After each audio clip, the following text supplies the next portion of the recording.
The Wild West, the American frontier, once a cherished playground of outlaws in search of the fertile lands of the West, the unexplored soils of the New World, filled with gold, bisons that flood the plains, salons, mystic Native American camps, cowboys, homesteaders, towns filled with drunkards who don't grasp the concept of self-control, lawlessness that may be exaggerated by the tales of the folks, legends created to instill fear into the masses, the ever-so-growing civilization of the American state that is trying to make the existence of these savages be obsolete. Nomad outlaws being the arch-nemesis of the world, especially the Federation. On one hand, this land gets industrialized, railroads, cars. On the other, destruction, and dreams of making it big by robbing Uncle Sam. Two sides of the same coin. This is Red Dead Redemption 2. Where's our money? Be brave, son. I'm gonna go get your mama. We're being hunted. We are smarter than them. Leave my wife alone. I wanna live, cowpoke. I still got the choice. But what about loyalty? We're loyal to what matters. Sometimes the correct path, the bravest path, is the least obvious, and also the gentlest. We rob Uncle Sam, and we leave. The poetry of it all. This is America. As if the introduction wasn't enough. It is a place where daily unrest gets to feel right at home, where order and abiding the law can make you an easy target for the insanity this land offers. The unending sprawl of gangs, gunslingers, a place where it knows no limit of exploration of rugged landscapes and prairies, where these existence of the outlaws are not welcomed anymore. A place where they're trying to call it home, while being constantly on the run. A home where they're feeling alienated. A home where hatred resides and prevails. Camps on every corner. Newcomers trying to fit right in with the locals. Towns and folks full of stories that seem stranger than fiction. Bounty hunters that are hungry for the almighty dollar, which is an instrument that makes the world go around. Money. Call it greed or a necessity to have the freedom of doing what you want. These folks are driven by it. The warm welcome is getting stale and cold like the bread with cowboy pork and beans staying unserved at the town salons. A constant shift and change that is being witnessed in their own eyes, and seeing that their time, as little there is left, is being ran out. With these ripe railroads housing trains full of fortune, which is an oasis to these thieves living in the desert deficient of money, where robbing the wealthy is a means to standing against the oppression. With outlaws, tolerance gets thrown out the window, and having generosity can sometimes mean that you're slipping out and losing it. It is all about maintaining the tough shell for these people, because once the crack forms, it can radiate a beam of weakness through it. Join me as we explore the tales of redemption together. Sit back, relax, enjoy your coffee or popcorn, and let's go.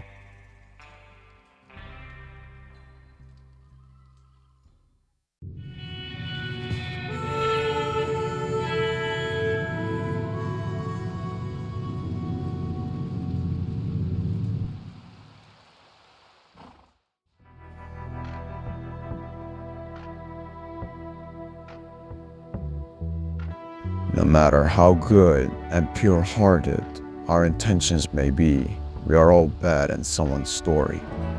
The Vanderlyn gang shares a somewhat confusing moral compass, but no matter what, they all fall under the same banner as their leader, Dutch. Often referred to as a charismatic character that many of the members consider him as their savior because he helped them out during their most vulnerable times. And out of context, this case can be referred to as a cult, and Dutch being their messiah on these lost souls desperate for guidance. But indeed, it isn't like that.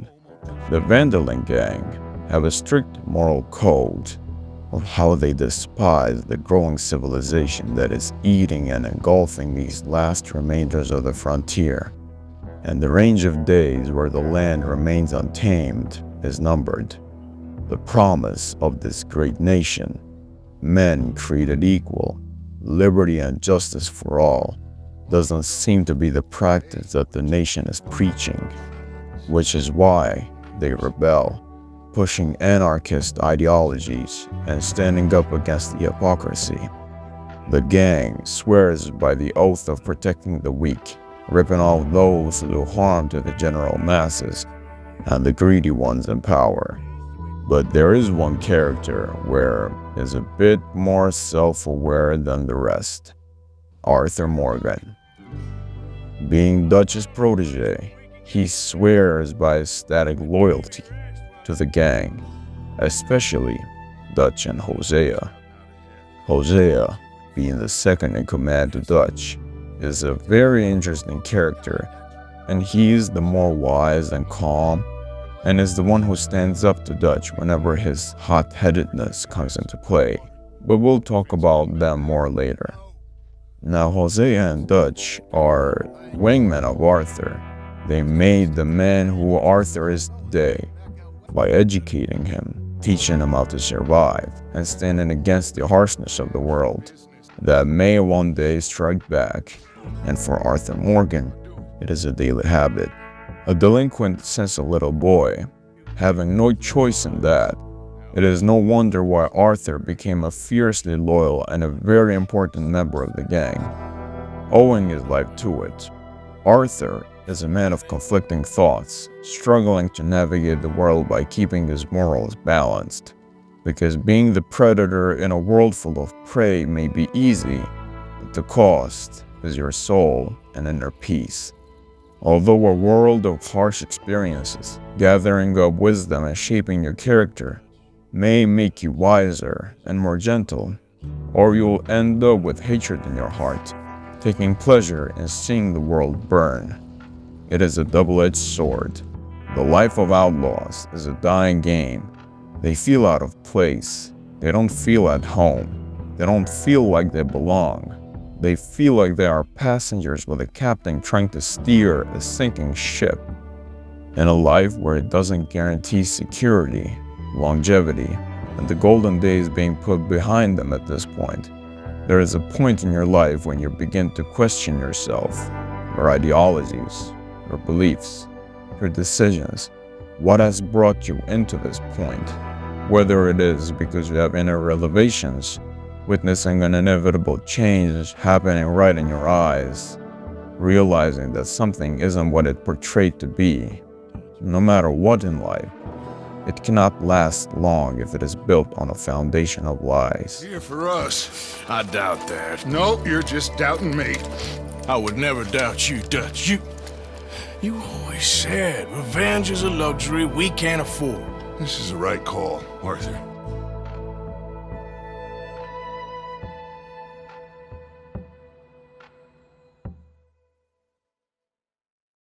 But we lost some folks. Now, if I could throw myself in the ground in their stead, I'd do it gladly. We've been through worse than this before. Stay strong. Stay with me. We ain't done yet.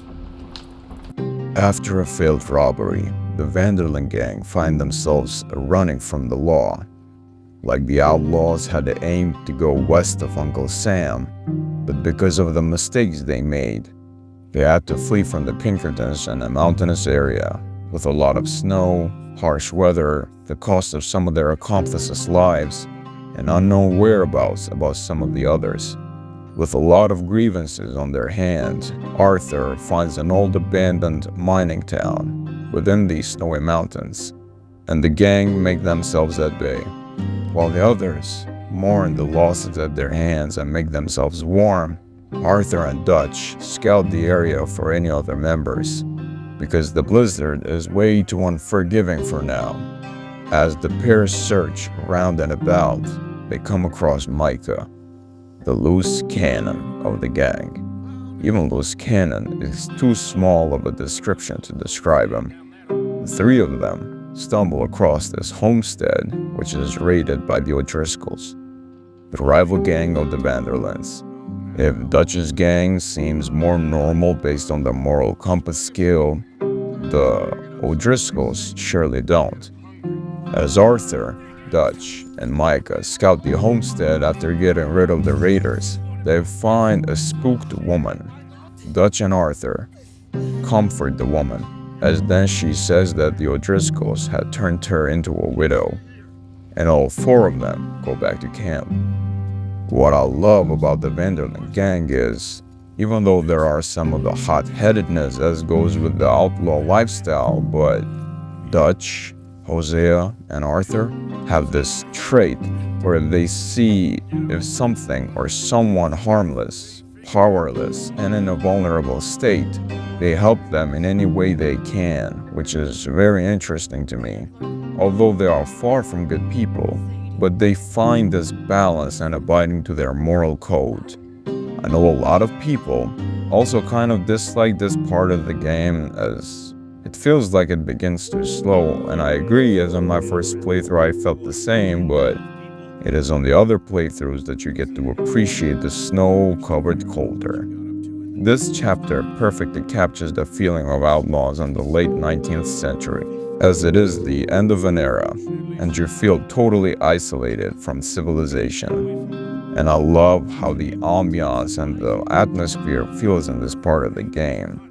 You feel the cold through the screen, the dim lighting during snowstorms, as you can feel that for these outlaws, their days are numbered, trying their best to stay afloat in an ocean devoid of likeness to their type, against all odds, doing their best to preserve this culture, but it doesn't stand a chance when they are trying to thrive in the lion's den. It is a bubble that is bound to be popped at any time now.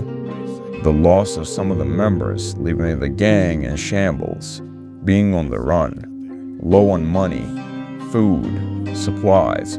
It is a perfect beginning for a game that displays the journey of self-reflection. Dutch is very interesting, as his optimism and ideas may be a bit too good for the folks robbed of hope, but you got to admire his tenacity for trying to keep his people in good spirits. With the unknown whereabouts of other members, there is one that stands out, John Marston, as his wife and son grow concerned since he hasn't been seen in days, as then Arthur goes and discovers that he is wounded and scarred by wolves top of the mountains, and rescues him despite a lot of the resentment that we will talk about later. The gang's time is running out, and as the weather clears, and with a bounty on their head, they decide to move eastward in a more breezy and less harsh environment suited for their lifestyle, and finally putting the worst days behind them. For now.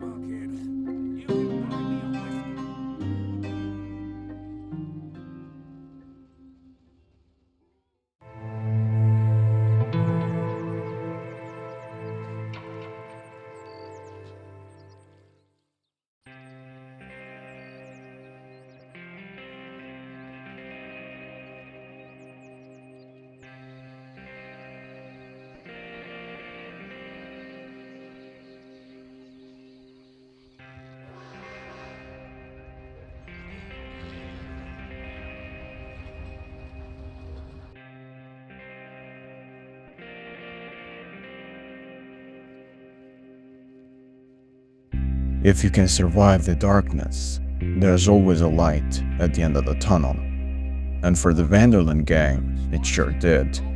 By the optimism of their leader, combined with a strong heart of all of the members, they all leave the harsh and snowy mountains on a descent down into the Heartlands. The Heartlands is considered to be a sacred place by the natives, notable for its amazing farming and grazing potential. But things got screwed over for them after an unpleasant deal. which we will discuss later. After some time being left behind by the rest of the gang and a chore of fixing broken wheels over wagons, Arthur, Charles, and Hosea arrive at the camp. Same as the natives, we will discuss about Charles a bit later. Their desperate escape from the blizzards and glooming times are a thing of the past now, as they nestle their camp into Horseshoe Overlook, nearby a town called Valentine, which is very much akin to the type of crowd they like to associate themselves with, and are like that themselves. Kept us alive. Kept the nooses off our neck. I guess I'm just worried. I ain't got that long, Dutch. I want folks safe before I go. Me too. And now we are stuck east of the Grizzlies and out of money, a long way from our dream of virgin land in the west. I know, my brother, but we are safe. We make a bit of money here. Then we move again, head out around them, be west of Uncle Sam, in a few months, buy some land. I hope so. Dutch and his overly optimistic ideas is a great way to describe the way things are going for the gang. It's a fuel for pushing his people to do better. Maybe he is trying to go beyond his abilities and aims for the stars, but when the world is open to you, sky is the limit. Dutch orders his folk that they should start contributing to the camp, as the unfortunate past events took a toll on their livelihood, and Hosea grows concerned that his longtime friend is starting to change, and cracks being formed from showing his true colors. Maybe it is delusion, or just paranoia taking a toll on him from his illness and coming of age. With the world at the palm of their hands now, Arthur goes ahead and sees for what the place has to offer. They strive for smooth sailing, but as it is with the lifestyle they chose, peace is a luxury that is impossible to catch up to, and the rugged world that surrounds the gang makes their lives the survival of the fittest story. The gang is more like a family, and it's not a way to be cliche, but Dutch built this gang as a way for those who are rejected by society, neglected by the common folk, to have a way to prosper and be the voice of the voiceless. The player is at freedom to determine Arthur's character. This game is filled with moments where you have to decide on which action to pick. Oftentimes it boils down to having to pick a bad decision, where Arthur shows his heartlessness and a rugged personality, or try to be a better person, showing mercy to the world, no matter how many times it tests you to snap at its own satisfaction. This is scaled on the honor system. The honor system is a scale of judgment, where based on how you interact with the world, either in a good way or bad way, your honor system may go up or deplete. It's like having two angels on your shoulder, an evil one and a good one. It's a way of showing that your actions have consequences, and what you give to the world, it doesn't forget it, and it will pay you a visit one day.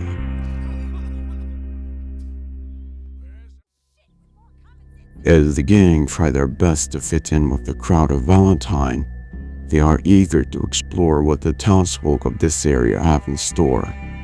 Reverend Swanson, the gang's drunkard, gets himself a bit too stranded away from soberness, and gets himself onto a load of trouble by picking up fights with burly men, confronting trains in their tracks, and being half aware of what reality is. It seems that his iron stomach isn't much parallel to keeping his indulgences in control. Then you have Uncle, who is like that old grandpa that falls asleep while watching TV. In the case for Uncle, he always falls asleep while thinking, and I'll bet that he would be one very popular ancient philosopher. And then he says to Arthur that he has to go into town and run some errands, which, to no surprise, the ladies of the gang are getting bored out of their minds from being in the camp all day, and ask Uncle and Arthur if they can go join in their adventure into town. Tilly and Karen getting into trouble, and Mary Beth tipping off some information about a money-making opportunity. which then a man points out to Arthur that he saw him in the failed robbery of Blackwater, which results in a chase and the man clinging onto the ledge, where he can either help the man in his retribution to his mistakes of messing with the wrong ones, or leave no witnesses and show no mercy. But as we all know, things aren't always sunshine and rainbows here. At the end of the day, outlaws crave for some of that adrenaline rush.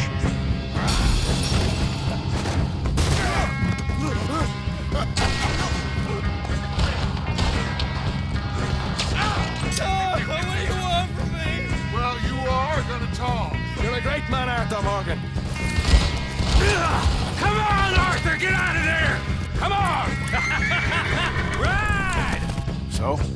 So I'm one of you now.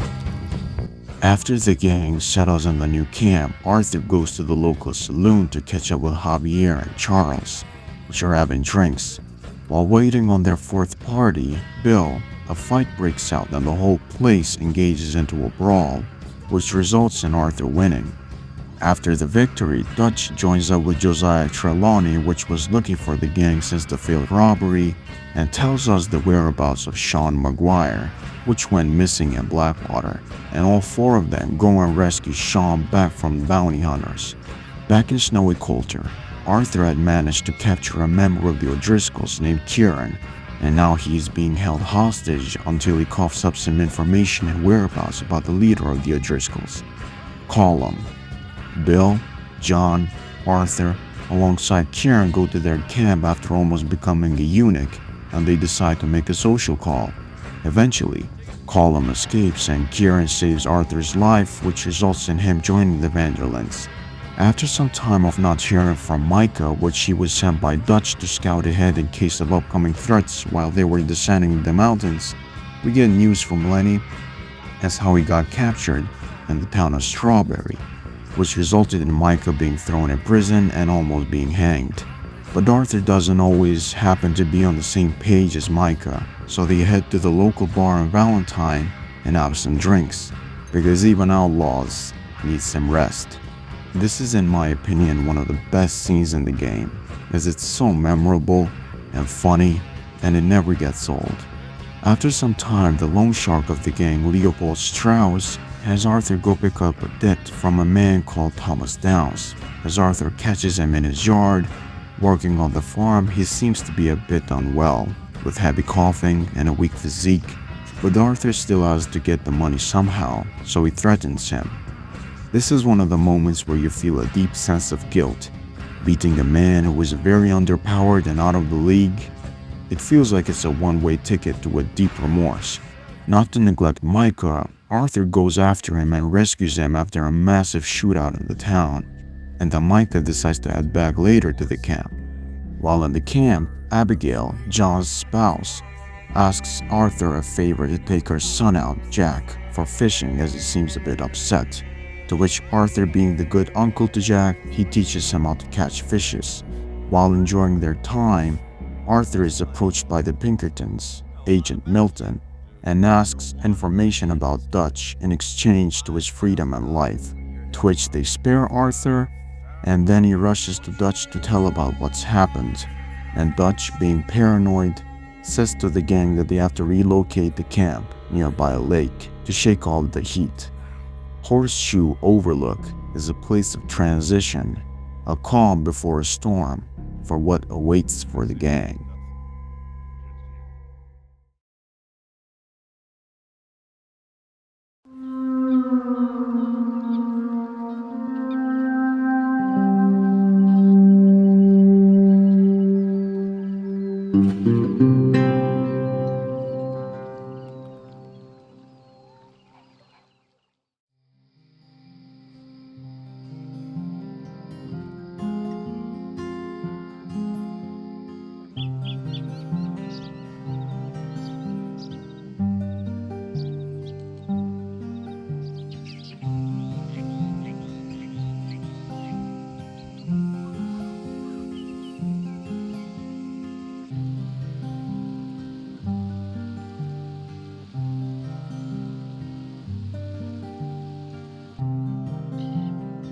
Liberosis.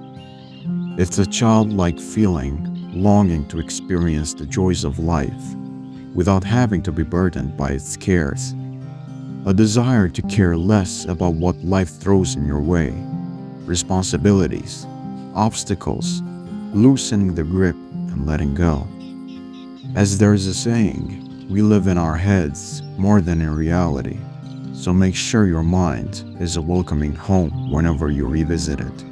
You're constantly glancing behind you every few moments, that you're afraid someone may be trying to snatch your next steps from you, not knowing what life has to offer for you. Life consists of events that turn up from making mistakes. Maybe sometimes you can underestimate the consequences of your decisions. Sometimes your brain does you a favor of feeding your delusions, but once it wears off, prepare yourself to be greeted by a dish served cold by reality. For the Vanderlyn gang, it may resonate deeply, as the miscalculations of their leader, Dutch, takes a toll on the members. But no matter what, there always has to be some way which the gang can pull themselves out of the trials and tribulations they face. Now, as we discussed earlier, Dutch decides that they have to relocate the camp elsewhere from Horseshoe Overlook. One of the main reasons are the Pinkertons trying to bribe and convince Arthur by giving up Dutch. But there are several other factors on why the gang has to relocate. Back in Coulter, Dutch had gathered up his gang and raided an O'Driscoll camp, which they turn out to find a plan of a robbery of a train intended to be done on a wealthy businessman, Leviticus Cornwall, in which they succeed and have bearer bonds on their hands ready to be sold. Hosea was very much against this idea of Dutch robbing the train at the time, because they were fresh off the failed robbery of Blackwater, and their plan was to lie low. Listen, Dutch, I ain't trying to undermine you. I just want to stick to the plan, which was to lie low, then head back out west. Now, suddenly we're about to rob a train. What choice have we got? Leviticus Cornwall's no joke, Dutch. Who is Leviticus Cornwall?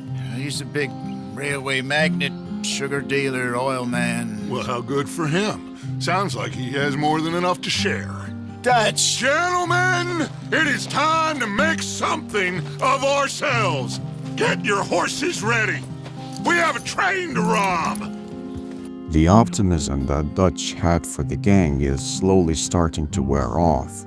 The outlaw lifestyle isn't very welcome in this era anymore, as the law is quicker to catch up to them. Things looking up, having parties and dancing in the camp is slowly vanishing. But life is full of up and downs. So Dutch, as always, he has his plans, and is quick to execute to find solutions on problems his folks face. A leader, and inheriting the merits that come with it, has the capacity to translate ideas and turn them into reality. The glass of water may be half full, but having that mentality, it doesn't guarantee longevity in the game. So John invites Arthur about a job and comes up with the idea of making some money by herding sheep and goats and becoming a freelance shepherd, if you will. After his great business ideas go, Dutch has informed that he will be waiting in the Valentine Saloon for John and Arthur. After meeting Dutch and Leopold, they are approached by Leviticus Cornwall, where his men take John and Leopold hostage as a way to pay back Dutch for his savagery done to his interests. After saving John and Leopold, Dutch says that they have to rush to the camp and start packing up to move someplace else.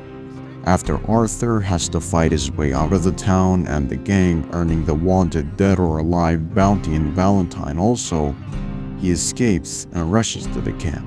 After Arthur arrives to the camp, we encounter Hosea and Dutch arguing and saying that they won't have much more places to go where they can avoid Uncle Sam in this vast country anymore. This is lying low? Turned into a bunch of killers, I mean it. We ain't even got the delusion of being anything but a bunch of killers. We are just trying to survive, Hosea. We don't have a choice. This'll end soon. Damn right it will. Constipated as usual.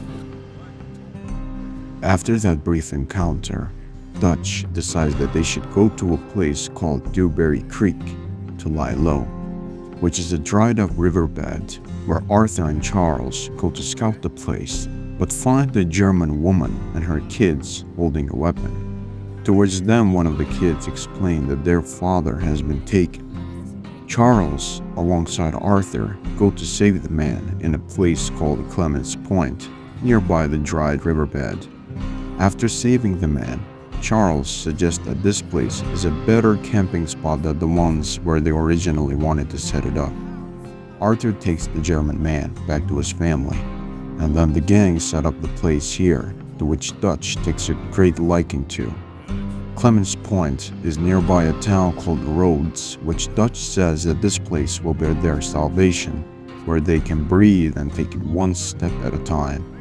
Rhodes, in the state of Lemoyne, is a very warm and humid place, but it has a lot of lakes and lagoons to keep it balanced. The widow which Arthur saved in Coulter, Sadie Adler, is a bit uptight from having to be in the camp all day and do nothing but chores, to which Arthur decides to take her on a ride into Rhodes, as also a way to get the supplies needed for Pearson, the gang's cook. As the pair go on and enjoy their time with each other's company in town, they are approached by a bunch of Lemoyne raiders, and where they have to defend and fight all the raiders as Mrs. Adler shows a hidden talent in gunsmithing, to which it leaves Arthur impressed by it. Towards then they return to the camp. Dutch and Hosea decide that they have to somehow start making more money, considering the gang's financial situation, and Hosea advises that they should be very discreet this time, Rhodes being a rundown town in the south of the US. And now that their situation is desperate, they have to stick with the plan.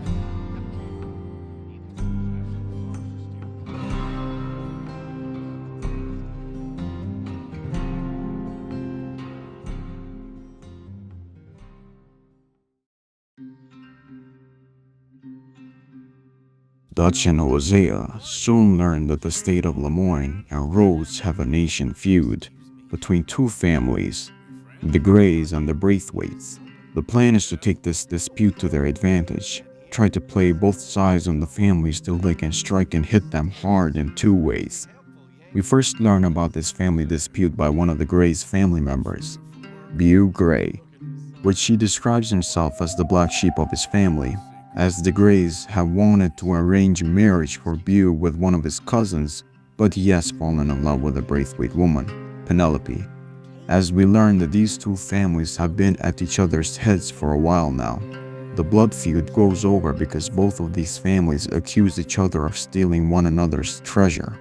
The Grays have lost a lot of their power, but they have still exceeded on maintaining some of their wealth, such as in tobacco. They have a great presence in Lemoyne, especially in Rhodes, as the sheriff of the town himself is a Gray member, Lyle Gray, where Dutch goes ahead and meets the sheriff himself in his station, where the sheriff orders Arthur, Dutch, and Bill to shut down the distilleries of the moonshine which are run by the Braithwaites, which then Dutch, Arthur, and Bill take these moonshine wagons and bring them to Hosea, which she is the mastermind of handling business opportunities. As then, Hosea taking part on the other side of the team together with Arthur, they go and take the moonshine acquired earlier with Dutch and Bill and try to sell it to the Braithwaites, which we are introduced to the matriarch of the family, Catherine Braithwaite, to which she, along with her sons, do not take the bait and the kind offering Hosea is trying to give, since she knows that it has been stolen from them. So Miss Braithwaite orders Hosea and Arthur to give the moonshine on Rhodes for free. And Arthur becomes a sad barista with great skills of pouring drinks and serving customers. But things don't last long as the raiders come to the bar and they try to reclaim the moonshine from Hosea and Arthur, in which they flee from the place. It's time to meet the Grays once more, as then Arthur is greeted by one of the Grays' men together with John and Javier, to which he orders to steal some prize stallions and mares owned by the Braithwaites. Hosea and Sean invite Arthur to come and join them on a task which is ordered by Miss Braithwaite in their manor, which is to burn the tobacco fields of the Grays. Sean and Arthur disguise themselves as delivery boys scheduled for the Grays, as then they infiltrate the Greys' place at night and burn the tobacco fields, giving themselves and the Greys a nice cigarette break. Going back to camp to catch some breath, Bill, Lenny, and Karen stop Arthur and inform that they have been planning to rob the bank in Valentine, but it went down the drain since the Cornwallis men tracked down Dutch. Arthur, although skeptical at first, eventually agrees to hit the bank, as then the four of them go to Valentine and make themselves rich. Back in the camp, Micah informs Arthur and Dutch that Pearson have met a couple of O'Driscoll's boys and agreed to bring a shared truce between the Vanderlins and the O'Driscolls, as Colum wants to see Dutch personally. Dutch, although hesitant at first, as Hosea also thinking it's a trap, they eventually go to meet the man himself. Whole heap of trouble. They offered me a price, Dutch, to bring you in. Why didn't you take it? Well, still might. I am sorry about your brother. Yeah, well, I never liked him much. I liked Annabelle. You always loved the ladies, Dutch Vanderlyn. I like that about you. What are we doing here? Go home. Is this thing over?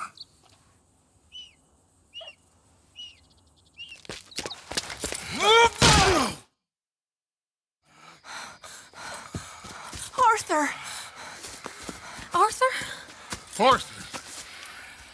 I told you it was a setup, Dutch. My boy, my dear boy, what? They got me. But I got away. Yeah, you did. Miss Grimshaw, I need help. Reverend Swanson. He's gonna set the law on us. Oh, of course he was. I'm sorry, Arthur. It is a bit late for apologies. Swanson! Mr. Morgan, you're safe now. Oh, let's get him to bed. You are safe now, Arthur. Okay. I got you. You're safe now. That's pretty, Dutch. That's real pretty. Miss Grimshaw, will you sit with him a while? Of course. You'll be okay, Mr. Morgan. You're home.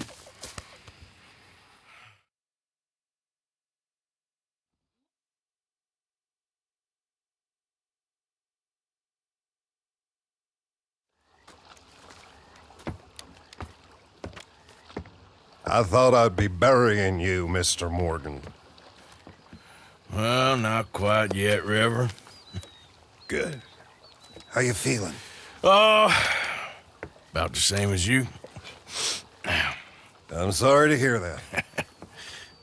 Well, take care of yourself. You too.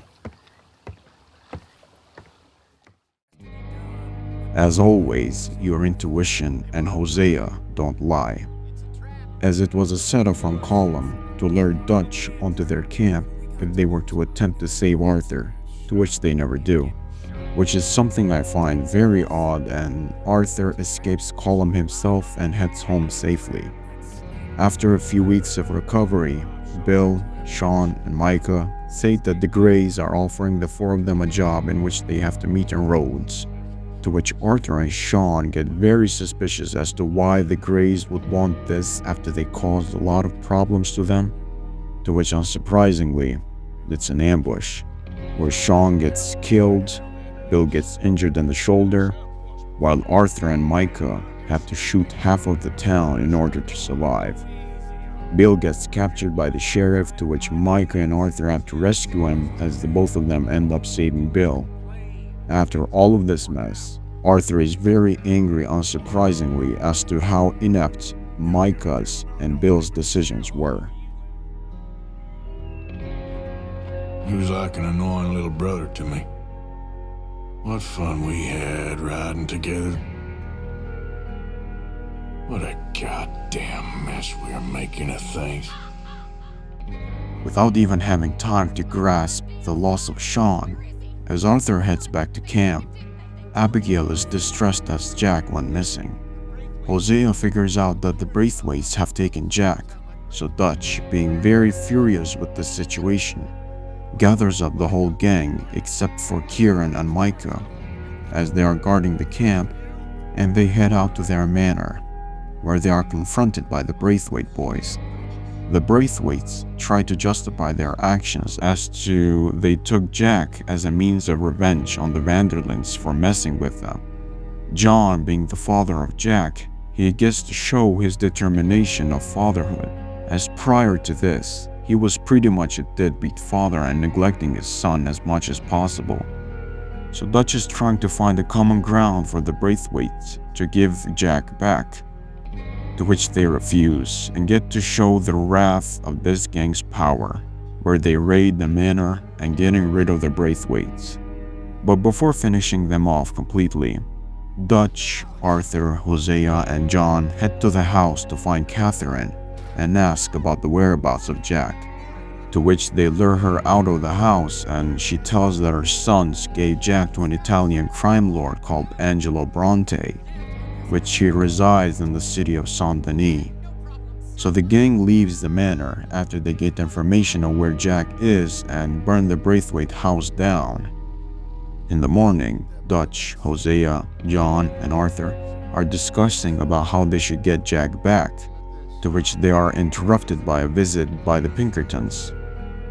Agent Milton confronts Dutch and says that he should give himself in and let go of the folks under him, to which Dutch refuses, and the gang shows the unquestionable loyalty they have serving under Dutch. The Pinkertons leave, but they give the gang a warning that they should be very cautious as they will start hunting them down one by one from now on. After this encounter, Dutch decides that they have to relocate the camp to shake off the trail from the Pinkertons, and Arthur suggests that there is a place called Shady Belle on a bayou nearby Saint-Denis, to which they both reflect on the past events on what happened to them. The loss of Sean, the disappearance of Jack, being scammed by two feuding families and being used by the both of them. After John and Arthur arrive at the camp, they clear out the past raiders living there and make sure the gang arrives there safely. After the gang arrives there and they settle themselves in, Dutch invites Arthur to take a ride with him into Saint-Denis, to which this is where they will begin to search for Jack. No matter the odds, they will get him back somehow.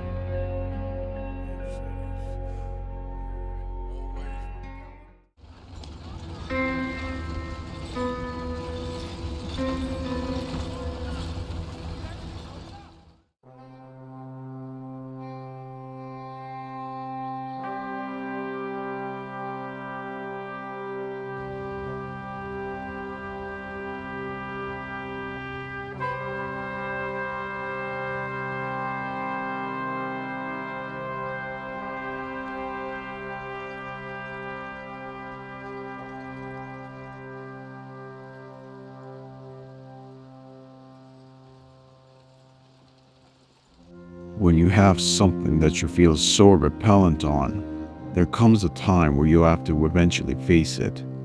The frontier glides from town to town, whereas in cities, you witness the future, the foreshadowing of your archenemy, the dawning of a new age. You witness what the folks that once welcomed you have turned their back on you and are facing this. Do you become like them, or stay true to your morals and the promises that you gave to yourself? The Vanderlyn gang have settled nearby in the swamps of Lemoy, in the outskirts of Saint-Denis.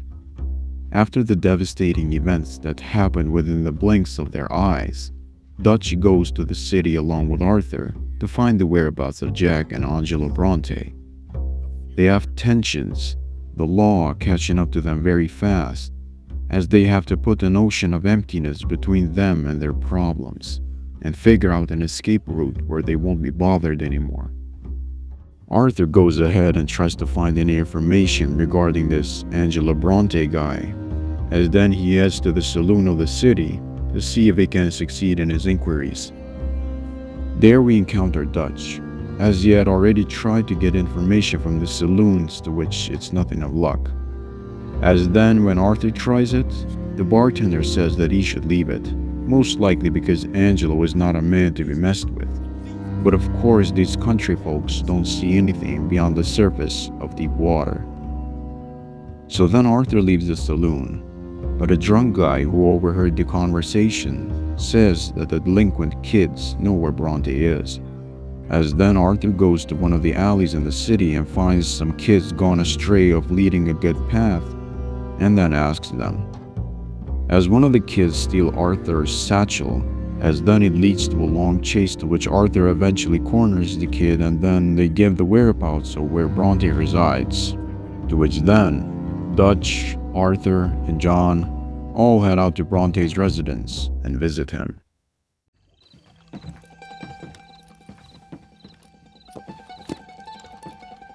Chi sono sti buffoni? Sono qui per Picciotto. Coi soldi? Why do you take his son? Excuse me. I said, why did you take his son? We ain't got no problems with you, sir. Nor you with us. But if you want to start one, there's gonna be a lot of folks dead in this room before it's done. So, you walk into my city, and you come into my house before you have a bath, and you tell me how to act? You ask me to show compassion. Have I not shown you almost infinite compassion already by simply allowing you to breathe in my presence? Indeed you have. Now, we are simple country folk. All we have is each other. And you have gone and you have took his son over some dispute with some inbred ex-slavers. It ain't got nothing to do with any one of us. You had nothing to do with destroying the liquor business! We was innocent bystanders. And that which we weren't innocent of, well, we most surely were ignorant of. You twist words, you lie shamelessly, you think you are better than everyone else. So after we get the charm of that warm Mediterranean hospitality, Bronte asks John and Arthur to get rid of the grave robbing problem which has become very widespread in the city, to which Dutch stays back and gets to show more about Bronte's manners. After Arthur and John get rid of the prelude of Ed Gain, Bronte gives Jack back. And then we get news that Bronte has invited the gang to the party of Saint Denis' mayor. After that, Jack gets a warm welcome back to the camp and a touching reunion with Abigail, and a party thrown at the camp for Jack's comeback. There is still some time till we get to the party, so Arthur decides to take a stroll onto Saint Denis, to which then he encounters a monk, which is asking for help from Arthur by giving money to the poor. He introduces himself as Dorkins, and he mentions that Saint Denis is acting as a staging post for slavery, even though slavery had been banished by that point. And he tells to Arthur that in a nearby shop there is a chance that is holding imprisoned people. As then Arthur goes to investigate the shop and he sees that they are holding captives in the basement behind a bookshelf, to which Arthur frees them. You were right. I found these two imprisoned in that shop. Oh my, that's... Well, they are blessed to have met you, Arthur. Trust me, in that they're very unusual. I don't think they speak much English. My brothers, come. Let's go get something to eat. Manger. Comida, please. Hey, you forgot this? Oh, yes. Thank you. Here. Payment. For your services. I could not have freed these men myself. Give it to the poor, brother. Thank you. I will. Like I said, magnificent. Come on. Come. Arthur goes to the church as invited by Dorkins, and we see the freed captives trying to learn and read English. To which, as Dorkins introduces Arthur to the nun, a kid steals a prized crucifix, and Arthur gets it back. And the nun is very thankful of the amazing thing that Arthur has done. Going back to camp, Arthur sees that Dutch, Hosea, and Bill are getting ready for the mayor's party. As then when they arrive in the party, we meet Bronte in the balcony and he introduces us to the mayor, Henri Lemieux, Evelyn Miller, Alberta Fusar, and some natives handing out letters to the mayor and a lot of the other high society folks. Before parting ways with Bronte, he tips Dutch about the trolley station as how it holds a lot of money there, to which it is fitting for the gang to rob it as they are in need of a lot of money. Hosea finds out that there is the bank of the city which they can rob, and they pinpoint their interest on there and the trolley job. As there is time to kill before those two jobs get done, so Arthur stumbles across Evelyn Miller and introduces them to the two natives they saw last night, the chief Rainsfall and his son Eagle Flies. They inform Arthur that the army are planning on moving their camps from a place to extract oil for Leviticus Cornwall's oil refinery. So Arthur joins with Eagle Flies to get some documents related to this incident, but trouble breaks loose as there is an explosion at the oil field. So Arthur has to flee together with Eagle Flies after the job is done. As then returning to the camp, Dutch says that he has done some research about the trolley job. And as they are discussing about the job, Dutch notices a horse walking with a corpse and notices it's Kieran, and he's been killed by the O'Driscolls. There is no time to mourn as they get ambushed by the O'Driscolls themselves and they raid the camp, to which the gang have to defend it, especially Sadie, as she displays her bravery here. He saved my life, and I could not save his. Mrs. Adler fought braver than any of us. She is driven by powerful forces I scarcely understand. That's what love has done to her, I guess.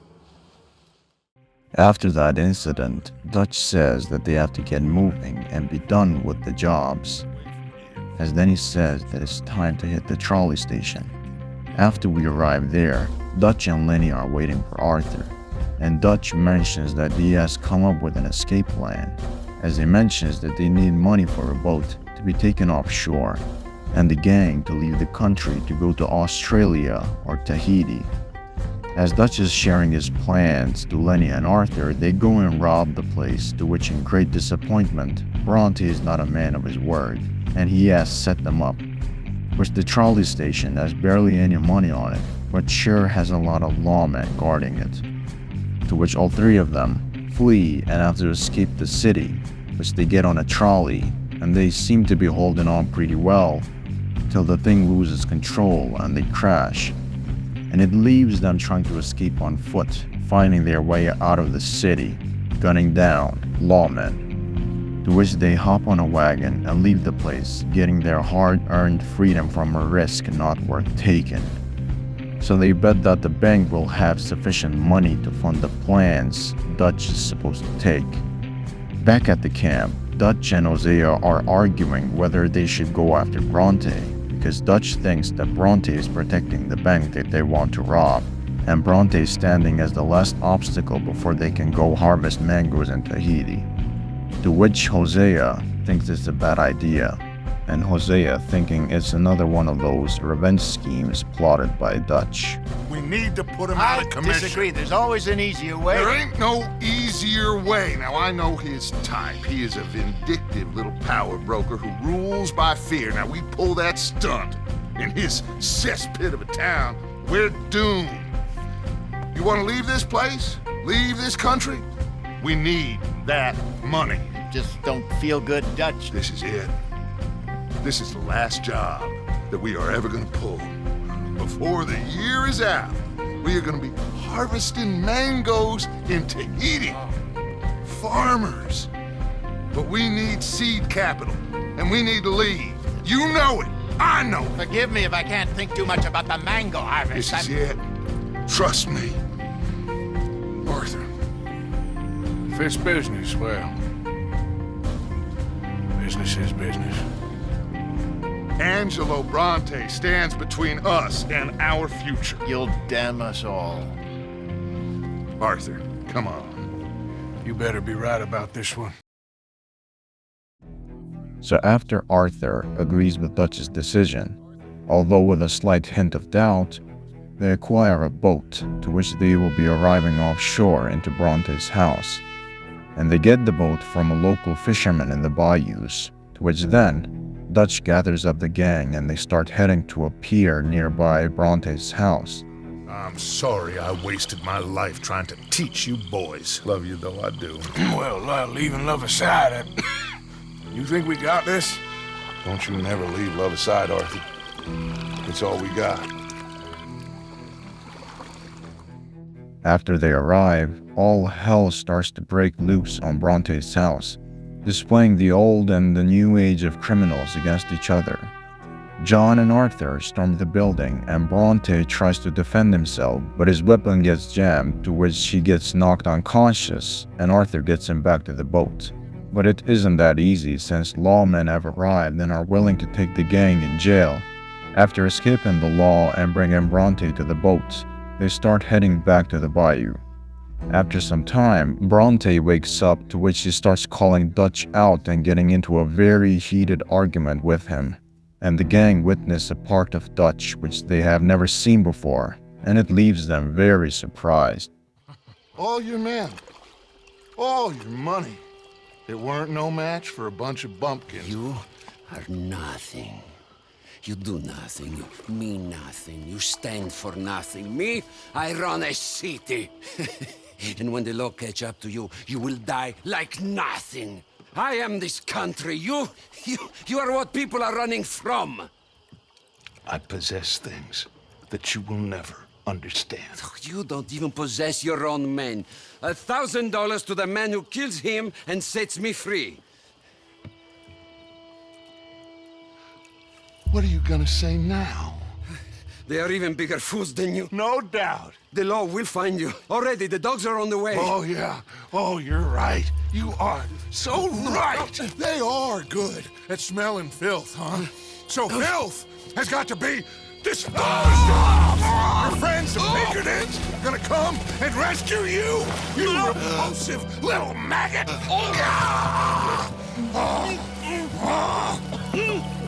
Call them now. You call them.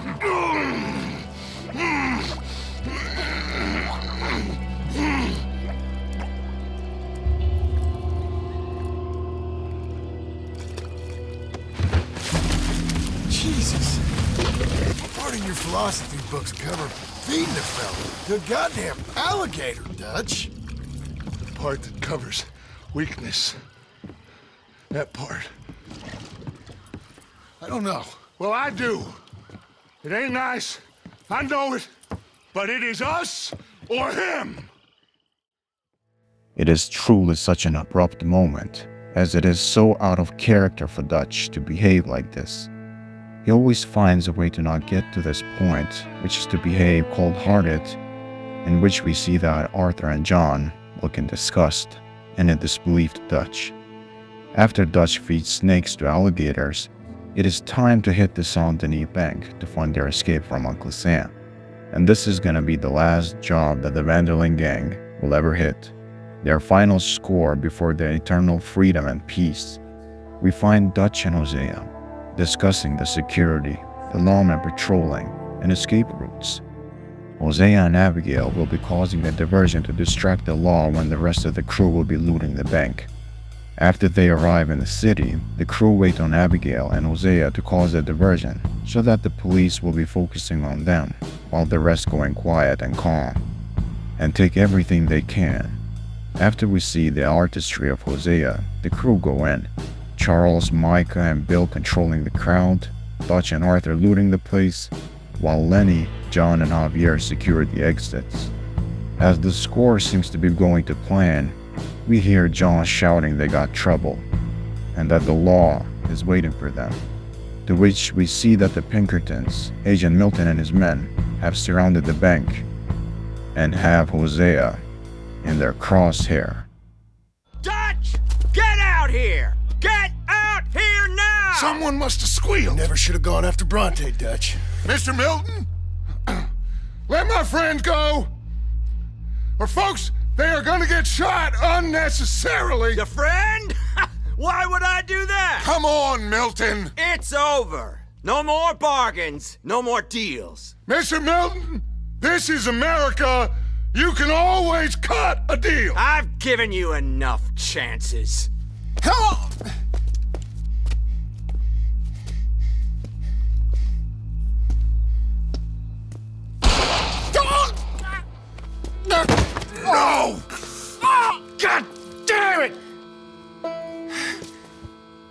Here's your deal, Dutch.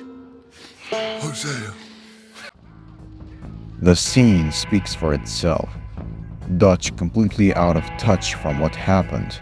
It feels like a deer seeing oncoming car lights in the middle of a dark road. The crew defend themselves and fight the Pinkertons. They hold on pretty well until they realize that this is an unwinnable fight against the Pinkertons.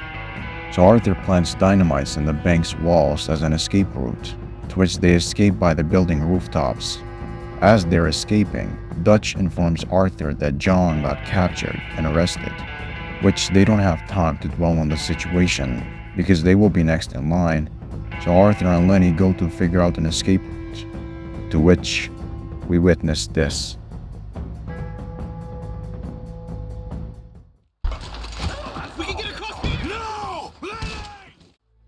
It's a feeling which is hard to articulate. Dutch being furious and Arthur being heartbroken.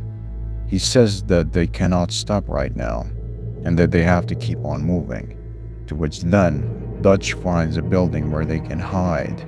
The remaining 6 hide in this abandoned apartment, and everyone is seeking for Dutch's guidance and his plans, and he doesn't know what to think anymore. As the loss is still fresh at their hands, it's hard to think clearly when you have the fog of tragedy blocking your decisions, to which Dutch says that they should be waiting till nightfall and then escape by boat, sneaking to the docks. As it gets dark, the crew leaves and they're very cautious because the lawmen are looking for them everywhere. They hover around and sneak very well till they see that the boat where they want to board is being patrolled by a lawman. So Charles decides to be bait and lure them away so that the rest can enter the boat and go on. As then Dutch and Arthur admire his bravery and sacrifice, and they all make a run for it and get on the boat and start sailing away.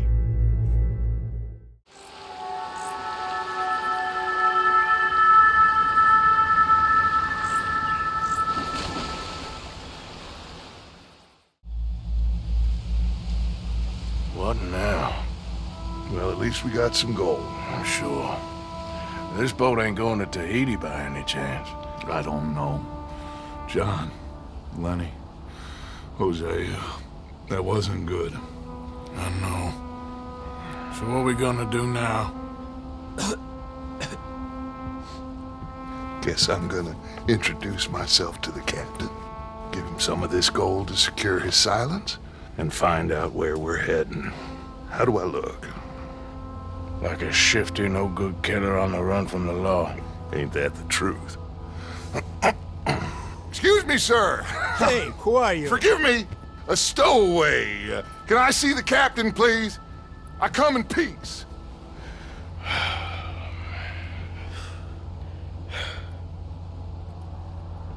Well, it's gonna take a little more gold, but I think we're gonna be okay. This captain, he is a fine fella, a New Englander from the Cape.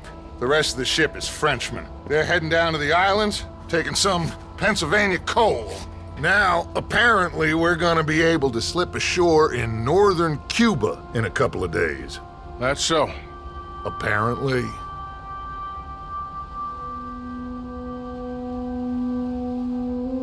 What are we gonna do in Cuba, Dutch? Hold up for a while, then hurry back, gather up the rest of our family. At least we got some money now. Money and loyalty. With that, you can do whatever you please. So you reckon they'll follow us to Cuba? Like Colonel Waxman on a jolly? I highly doubt it. I reckon we hold ourselves to ourselves and this is done and dusted. Let's hope so. I ain't no sailor, but, that cloud look like good news to you?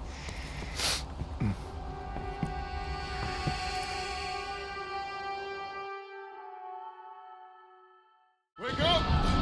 Everybody! Wake up! Wake up! Come on, Arthur! Arthur! Wake up! Wake up! Wake up! I don't know, but we are getting off of this boat! You come on! Would you get a move on, you sleepy bastard? Please, you go ahead, I'll be right behind you. Jesus.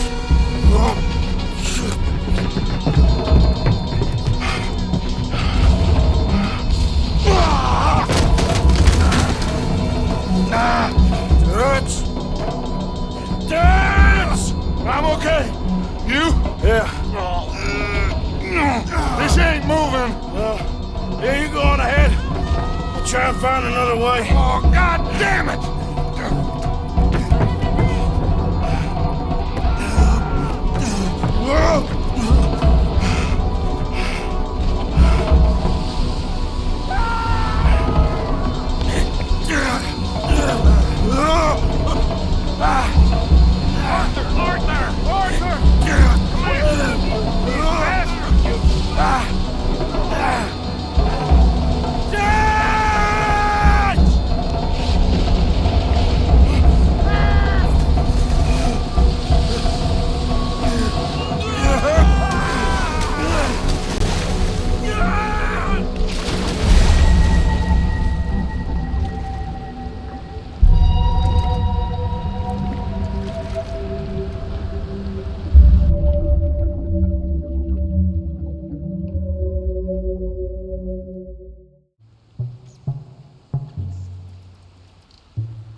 When fate starts treating you like a problematic child, you once ponder on yourself for a slim glimmer of hope.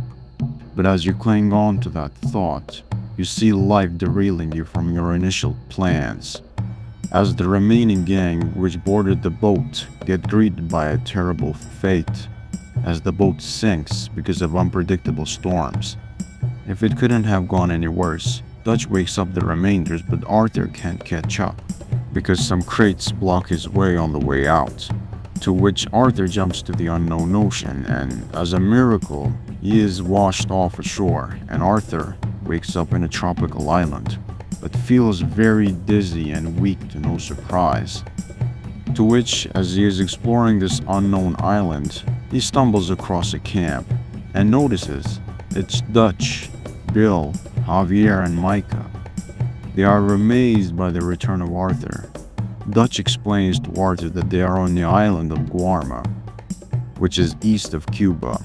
But as their warm reunion and geography lesson gets on, it's cut short as they see some mercenaries aiming at them, to which then the mercenaries chain up the gang and take them as captives. The head of the mercenaries explains to them as this is the island of a corrupt sugar plantation owner, Alberto Fusar, which we met earlier in the mayor's party. As all of them are following each other in a line, a shootout happens, to which the gang takes this opportunity to flee from the mercenaries. They fight off the bunch, till we see someone offering them help, as then while they were rushing to the guy offering help, Javier gets shot in the leg and gets captured. But he says that they should go on, to which they do.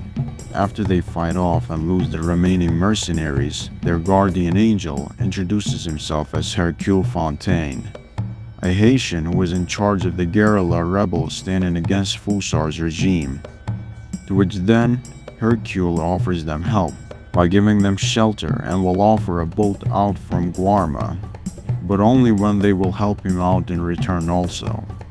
Hercule and Leon mention that a group of Fusar slaves have escaped into the jungle, and they ask for the gang's help. But before they do that, they need to get some rest. As in the morning, Arthur stumbles across a gruesome scene in the jungle, to which then he gets shot with something that makes him collapse and go unconscious. When he wakes up, he gets interrogated by one of Fusar's men, and they have Leon, Arthur, and another one held captive. But Arthur breaks free, and then the man tries to put down Arthur, but of course he fails. After that, Arthur frees Leon and the other captive, Baptiste, to which Arthur fights off Fusar's militia while the other two free the other captives. After some time, Arthur meets with Dutch so that they can free Javier from Fusar's men, and they meet by a cave, which is supposed to lead to Fusar's base. Dutch mentions an old woman will be guiding them through the cave, and as they're entering the cave, Arthur and Dutch get into an argument of what the next plan will be after they get off from this island. Sneaking through caves while two of our best men got shot back home. How could I doubt you, Dutch? You got no idea, Arthur. No idea at all. I will do whatever it takes for us to survive. I guess that's what I'm afraid of. As the woman is guiding them through the cave, Arthur asks on what happened to John in the bank, and Dutch mentions that he is suspecting that John is working with the police, as John got arrested and Abigail presumably was able to slip out in time, while Hosea and Lenny were murdered, to which Arthur isn't buying all of that. They initially arrive, to which the woman asks for Dutch and Arthur to lift off a jammed door, and Arthur does so but starts coughing a lot but brushes it off like it's nothing. While they are at the ladder, which leads to Fusar's compound, the old woman demands for more money from Dutch, to which then Dutch gets rid of the woman but leaves Arthur in shock. What was that? Horrible old crone. But you killed her. She was gonna betray us, Arthur. Couldn't you tell? No. Well, I got some Spanish. She was. You keep killing folk, Dutch. I am just trying to make sure that some of us survive, Arthur. Now, shall we proceed? I guess. Listen, son, you think I want any of this? I don't know. Of course I don't. But I made a pledge to you all. We would survive, no matter what. So how did you know she was gonna betray us? What'd she say? It was in her eyes, in the way she was leading us. But you said you knew Spanish. I know human beings, Arthur. Are you gonna strangle me next? I'm doing the best I can. After that passive-aggressive interaction, we see that Javier is surrounded by Fusar and his men, and being dragged with a donkey, to which then Dutch can't stand his man being humiliated and says that they should get him back now, to which they free Javier from a cage and they carry him out of the compound while fighting off Fusar's men. On the way back, we meet with Hercule, and Dutch is saying that they should have that boat ready to leave for the US. But Hercule says it's impossible, as Fusar has called on a warship to fight off these guerrillas, to which they fight off the reinforcements, defend themselves, and destroy the warship of Fusar, which then Hercule mentions that the boat is ready, and that they will be ready to leave soon. But there is a slight problem, as Fusar knows these fugitives, and he will do anything in his power to make sure they won't be making it out of the island. So Fusar's men have captured the ship's captain and installed some artillery which would prevent the ship from sailing. So the gang and Hercule destroy the weaponry, fight off Fusar's men, and then Arthur finds a cabin where they are holding the captain hostage. But as we enter the cabin, we get ambushed by Fusar. Dutch enters, gets on a roasting session for no reason, saves the captain, and the captain saves Arthur. But unfortunately, Fusar gets away, and he has one last trick up his sleeve, as Fusar has a special weapon to which then Arthur gets rid of it, alongside Fusar, ending this whole uprising and standing victorious. They all gather up ashore, and Hercule is very thankful for the gang's services, to which then Hercule and his men will be heading back to Haiti, while the gang sail off back to the US. The gang are wondering what they will do, as they are so lost of reality. Dutch is saying that they should be heading back to Lemoyne, the place where all this mess stemmed from. Bill says that they are all wanted men and it's a bad idea. Micah says that they should be heading back to Blackwater to get the money. Arthur says that their luck has turned, and it isn't turning back. Javier says that they have been acting reckless and crazy, and Dutch says that once they arrive to the US, they should split up, keep a low profile, and try to gather up with the rest of the gang.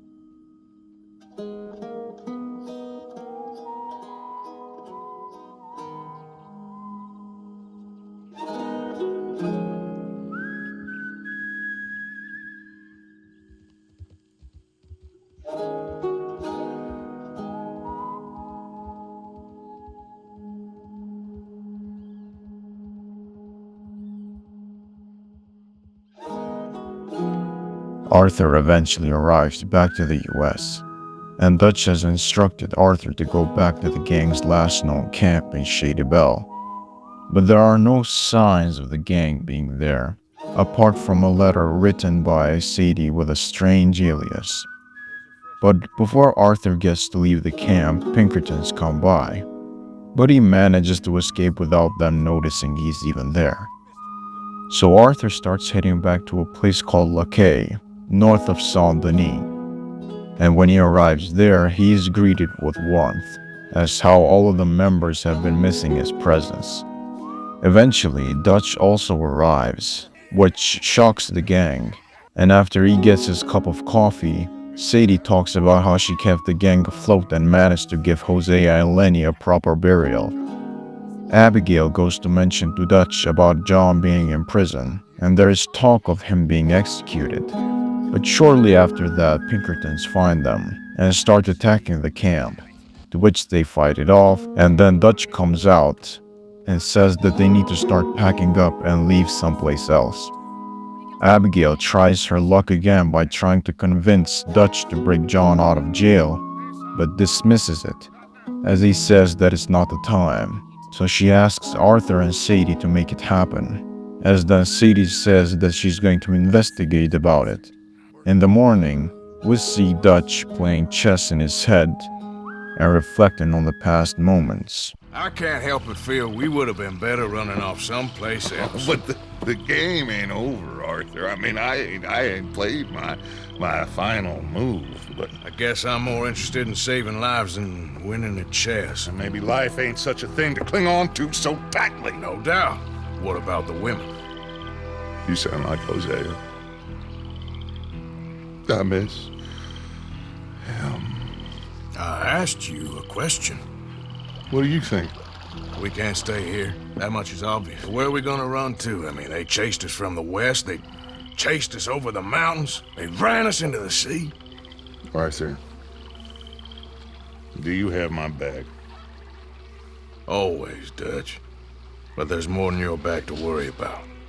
We need more money. We've been on the run for months now, and I seen you killing folk in cold blood like you always told me not to. And I'm sorry, but I can't help but think that if we There is country in Roanoke Ridge past Butcher Creek I believe we could hold. Okay. You and Charles, you could take folks up that way. Micah and I need to do some reconnaissance. I ain't got a final plan yet.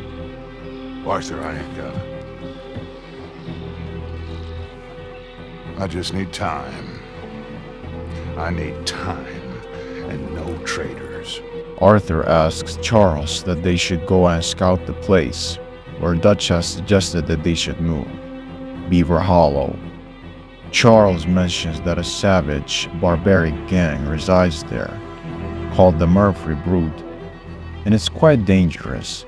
On the way there, Charles and Arthur reflect about their lives in the past events, Arthur mentioning how Guarma was, and Charles mentioning how his life turned up, and Arthur missing Hosea's wisdom, while starting to see a different version of Dutch, where he isn't that sure of him anymore.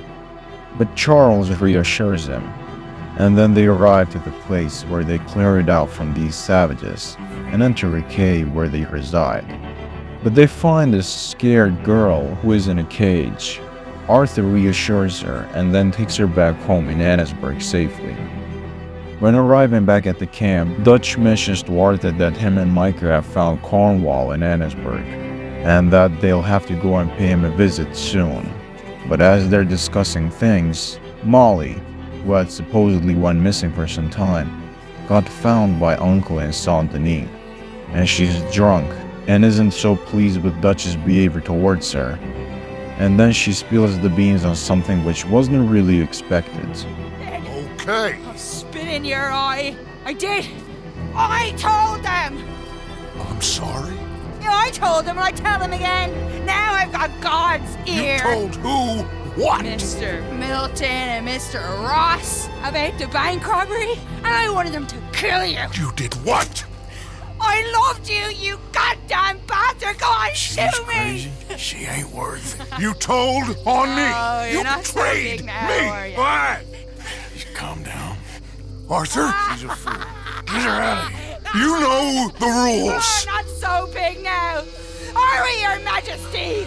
You...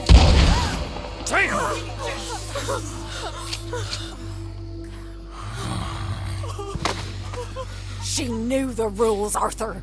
What the hell is wrong with you? It is something which is not expected, but she did it in a way of getting back after Dutch, since throughout the story, she shows Dutch a one-way ticket love to him, which to no surprise, it leaves her heartbroken, leaving her to drink like a fish, and doing something blasphemous in Dutch's philosophy book, which her remains will even be turned into ash as a further way to step onto her name, which displays that rats lead a terrible fate in this lifestyle.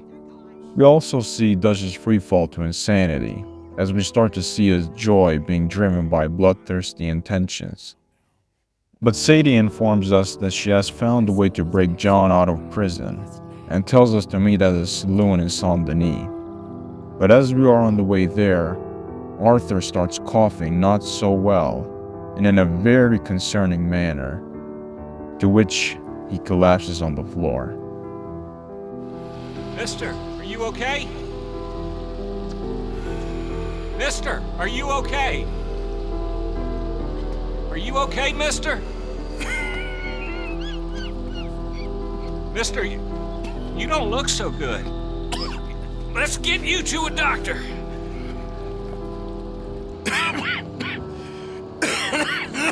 Give me a minute. Give me a minute. I'll be fine in a minute.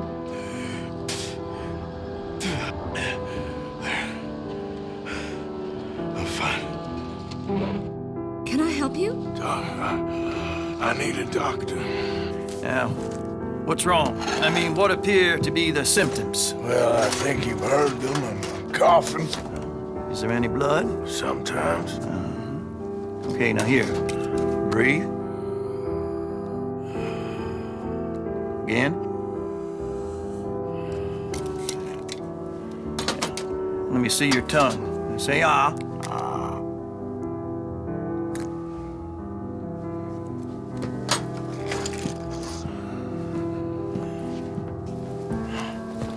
What is it? It's not good news. I guess that. You got tuberculosis. Really sorry for you, son. It's a hell of a thing. What do you mean? You're real sick. It's a progressive disease. You'll be... Now, the best thing is rest. Getting somewhere warm and dry and taking it easy. Now, is that possible? Sure, I can just take my winters in my country club in California. No, it's not possible. Well, like I said, I'm real sorry. Yeah, well... This moment is just so gut-wrenching for me, and I never really expected it. Arthur's expression when the doctor breaks the news for him just says it all. The feeling of having a disease that has no cure, and you're one day closer to succumbing to your inevitable death, is just unimaginable. Now you may be wondering, how did Arthur get tuberculosis? If you remember earlier, I had mentioned a debt collection he had done in the Heartlands on a guy called Thomas Downs. And as Arthur was confronting him, Downs spits on Arthur's face while coughing, and the rest is history. Now, tuberculosis is a disease that takes time to develop, but Arthur residing in Lemoyne and then being stranded in Guarma made his disease develop quicker. Now, depending on your honor levels, Arthur will have inner monologues, and it's a moment that makes him reflect on his life, his past decisions. Maybe it is a bit too late to make up for the harm you have done to others. You cannot turn the clock back, but Arthur tries to be a good person, even though he may not realize it. But knowing he hasn't got a long time left on this earth, it's his last chance to seek redemption. So Arthur realizes the life he has been leading, the gang he is a part of, and is showing its true self. You don't get to live a bad life. and expect good things to happen to you. After Arthur has time to reflect on himself, he eventually meets Sadie in the saloon, and then they have the plan of heading to the dock nearby the Sisika Penitentiary, and then taking a boat to the prison. When Arthur goes to meet Sadie there, Abigail is insisting that she should join them also, but Sadie and Arthur decline it, as it would make John worry too much. So when they arrive to the island of this prison, they storm the place by taking a guard hostage and demanding for John to be handed over, to which they do.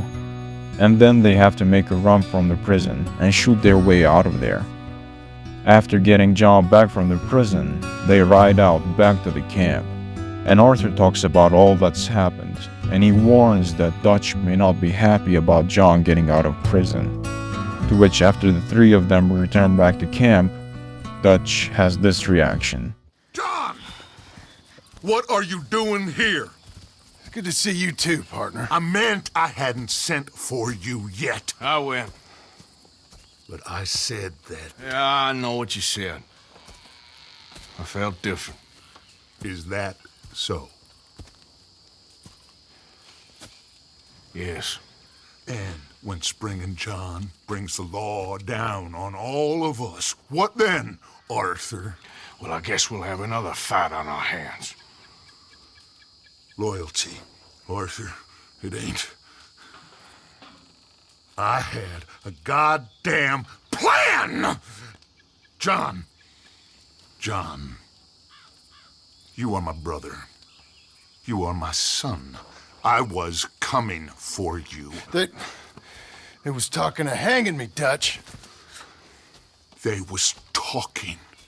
They was talking. And now they may come and hang us all.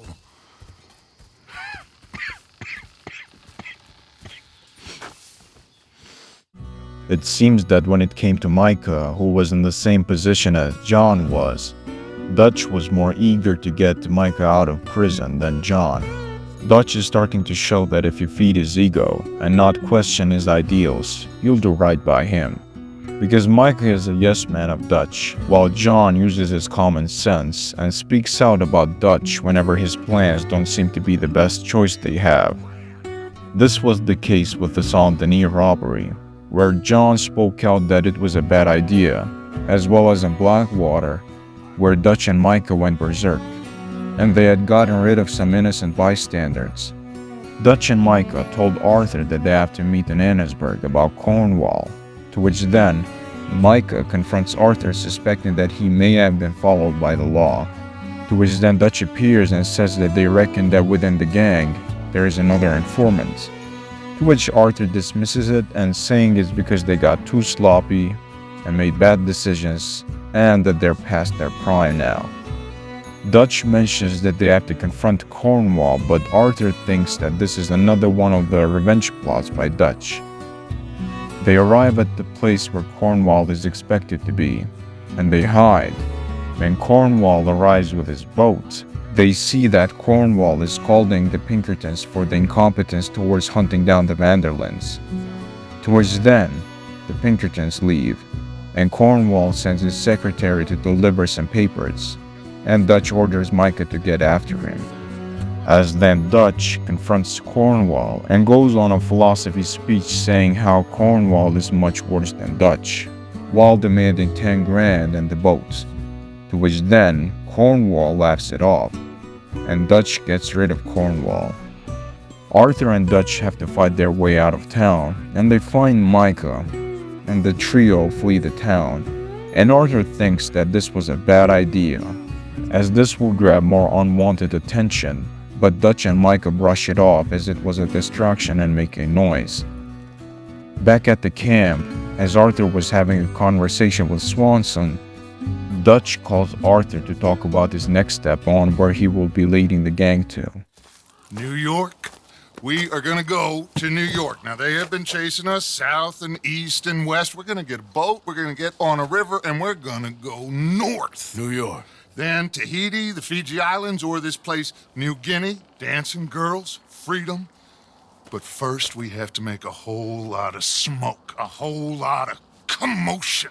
And then we disappear. We need more commotion? 1 score and 1 whole hell of a lot of noise. We ain't so good at doing scores anymore, Dutch. Are you feeling all right, Arthur? Sure. As Arthur was trying to explain himself, they get interrupted by Charles and someone he brought along with a familiar face, Eagleflies, who is asking for help from Arthur and gets introduced to Dutch. Eagleflies explains that the army has taken the tribe's horses and his people are in danger of starvation, which then Eagleflies says that they should retrieve the horses back, while Charles says that this is a bad idea, and he promised his father that they would not do something which would make things escalate further. But Dutch says that they will help him get the horses back. Together with Dutch and Eagleflies, Arthur and Charles tag alongside them. They head to a river jetty, where another guy from Eagleflies' tribe will be helping them out also. And they get on canoes and sail off to the boat housing the army and the tribe's horses. When they get on the boat, they alert the army members and get rid of them before taking the horses back. When they get back ashore, Dutch helps Eagleflies get the horses back to his men, and Charles asks Arthur a favor of helping the chief, Rainsfall. Come in.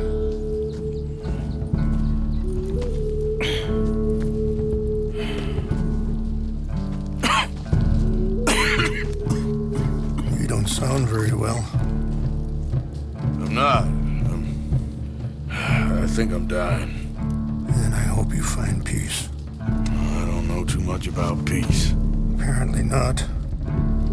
Did you have fun with my son, the impetuous prince? I believe you went on a raid with him. I'm sorry. I suppose I lack the grandeur of a conventional king. I don't know too many kings. Colonel Favors. He has already exacted some measure of revenge for the raid. 2 women were assaulted by his men. I'm very sorry about all of this. Yes. Sometimes the correct path, the bravest path, is the least obvious, and also the gentlest. I'm a great disappointment to my son. Your son seems to want a war. My son thinks there is glory in death. Maybe he's right, but for me, I saw death being handed out so freely by the most foolish of men. I never could equate it with victory. Glory has come in service. Maybe. Maybe not, I don't know. I've killed a lot of people. For a whole lot of dumb reasons, and I ain't never seen much glory in it. Well, your friend, Mr. Vanderlyn, he talks a lot.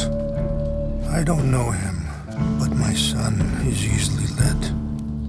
I'm not sure I get you. Well, perhaps we could go for a ride. The chief mentions that the army have struck back to the natives due to the previous incident with getting back the horses.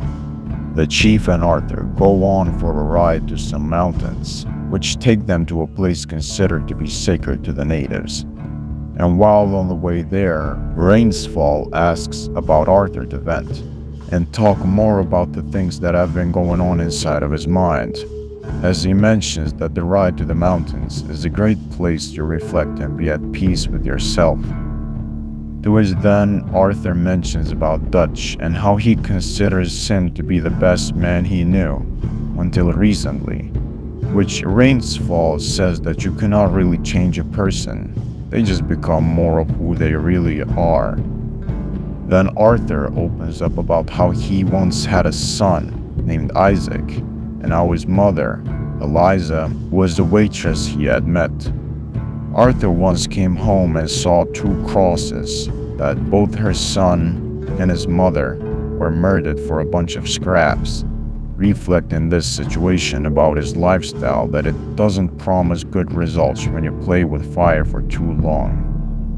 which then Arthur opens up about his deadly illness and how he wants now to give his life to others and save them, make things right as much as possible, displaying his eagerness for redemption, which, as Arthur goes on to his spiritual journey, they come across the site, which has been vandalized by the army, leaving the chief in shambles.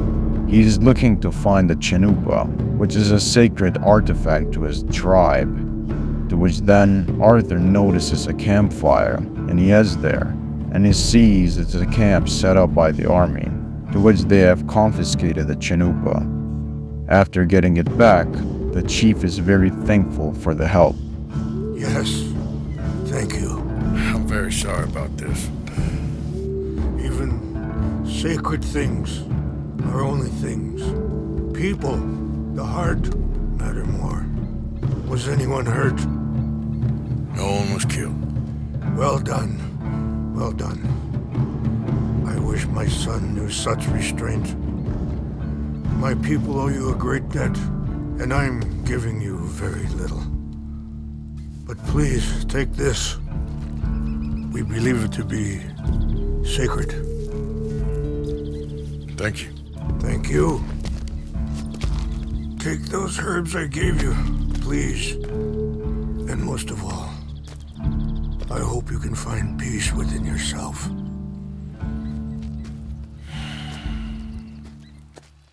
Not so long ago, I would have found weak and pathetic. Now I see as wise and thoughtful and sensible. I would love to help him, or at least stop Dutch pushing his son to do something real stupid. After helping out the chief, we get word that Dutch is waiting for Arthur about helping the natives. We meet Dutch with eagle flies and the natives trying to ambush an army patrol as a means to retaliate for the harm that the army has done to the native tribe. Dutch also mentions to Arthur that he is helping them out as a way to draw out attention from his gang and blame it on the natives, to which then they rig the trees with explosives and trap the army convoy. It goes bad, of course, to which Dutch and Arthur run while Eagle Flies gets captured and his men get wounded, which Arthur goes back to camp and tells Charles all about it. He then tells Arthur that they should meet at the natives' reservation. Arthur meets with Rainsfall, and he tells to him and Charles that this will be a bad idea rescuing Eagle Flies. Despite the chief being against this idea, Arthur and Charles head to the fort, and they sneak around until they see that Eagle Flies is locked in a cell and tortured, to which then they rescue him, and Charles takes him back to the camp. The next day, as Arthur is going on and talking about Dutch and what's happened to the camp, since Micah has brought some friends of his, Eagle Flies comes in and he has gathered up his people, and they're going on a raid to the oil fields, since the army has been on war with the natives, and displacing them from their lands for oil, to which then the chief barges in and tries to stop his son and the warriors to not go to this battle, but Eagle Flies dismisses it. Then Rainsfall asks for Arthur for help, as this will be just a trap by the army to make the situation of displacing his tribe easier, which then Arthur, Charles, Dutch, Sadie, John, Javier, and Bill all ride to the oil fields and help Eagle Flies and his men. On the way there, Dutch says that this was partly his idea of the natives attacking the industrialists, which makes Arthur more furious about it. When they arrive, the natives have been attacking the army, and then the gang helped them out in battle. With the battle apparently being victorious and over, Dutch mentions to Arthur that he wanted the natives to attack the oil fields because of the existence of some state bonds gathered from the information where Micah had taken from Cornwall's secretary.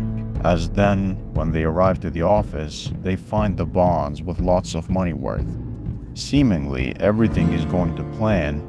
Colonel Favors, the army's chief, asks his men for Dutch and Arthur to be hunted down. As they fight their way out of there, a broken pipe stuns Arthur and knocks him out, to which we see Dutch do something so dishonest to Arthur. Dad? I need help! I need help!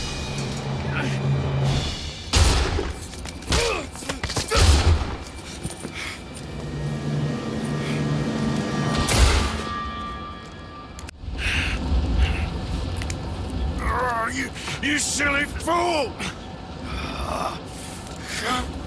Come on!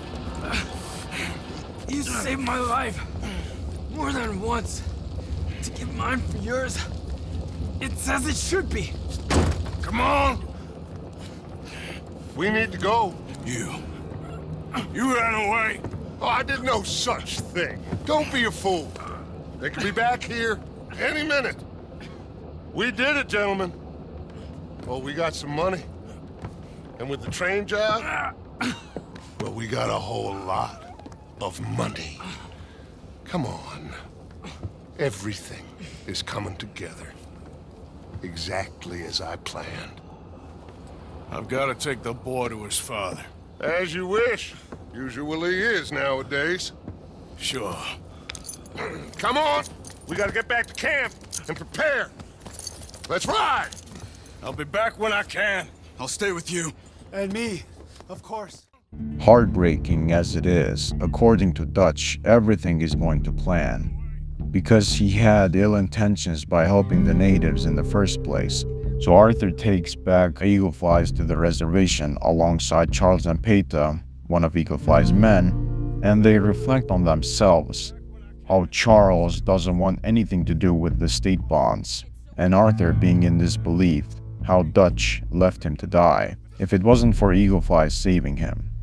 After some time, they arrive to the reservation. Charles and Arthur take Eagle Flies to the chief's tent, and as he succumbs to his injuries, Charles tells the tribe that they have to get moving, and offers them to help the tribe, which Arthur also volunteers, but Charles says that it's best for him to go back to the people that need him.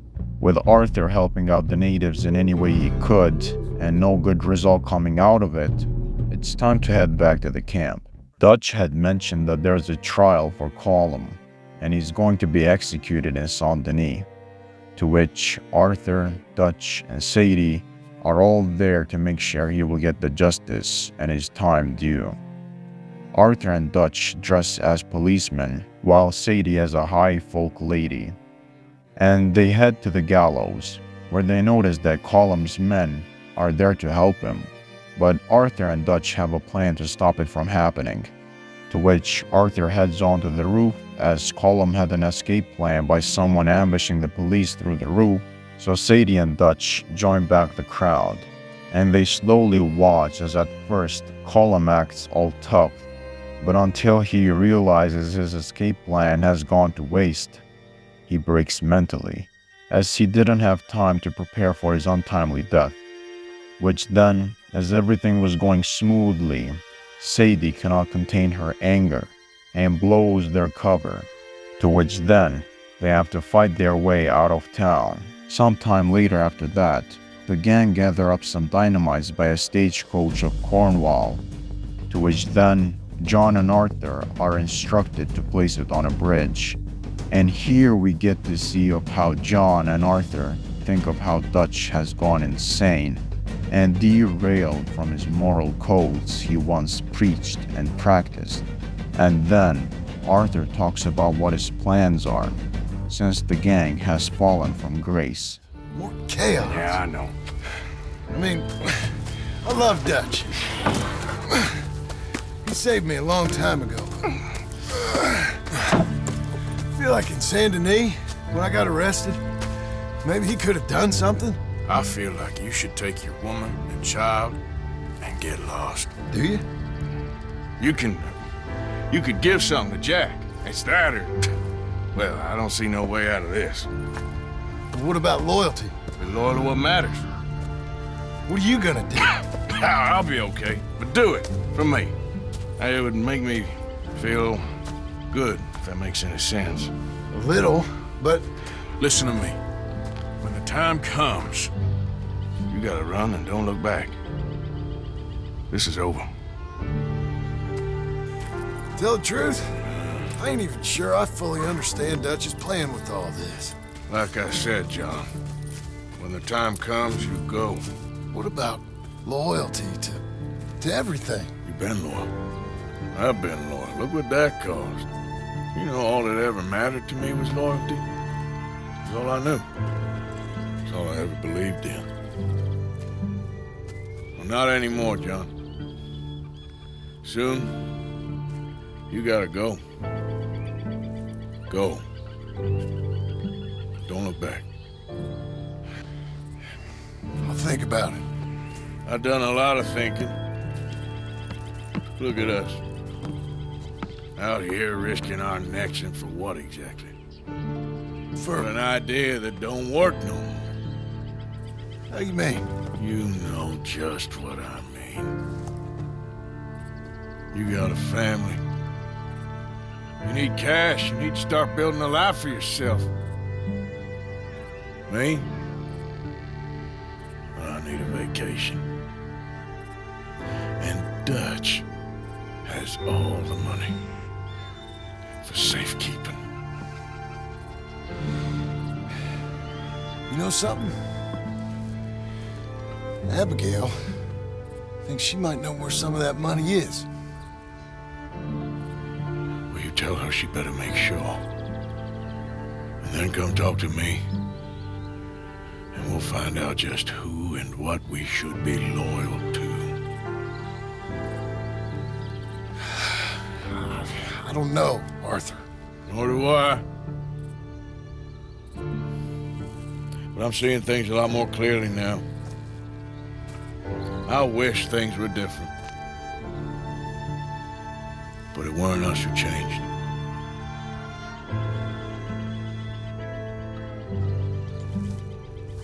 Yeah!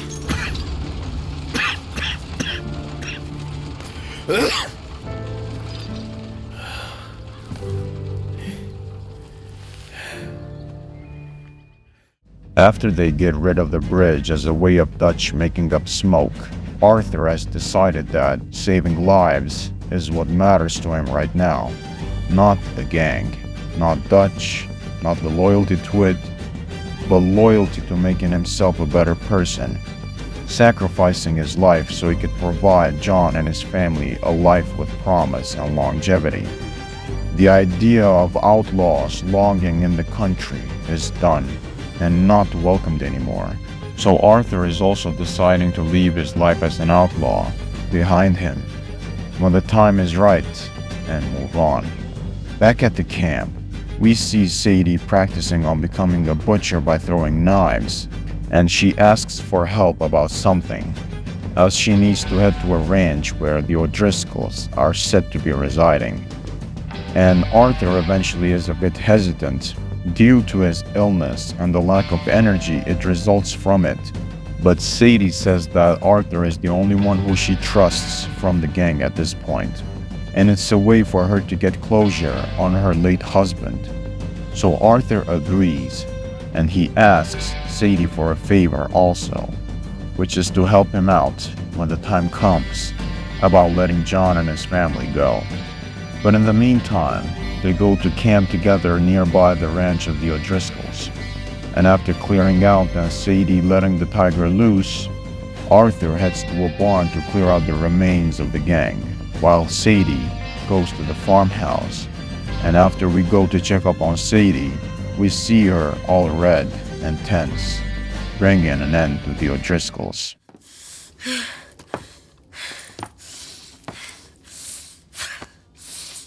You okay? Yeah. He was a good man, my Jakey.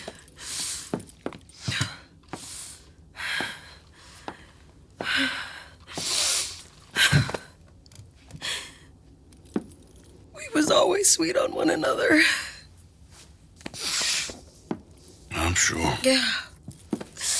I miss him every day, every moment.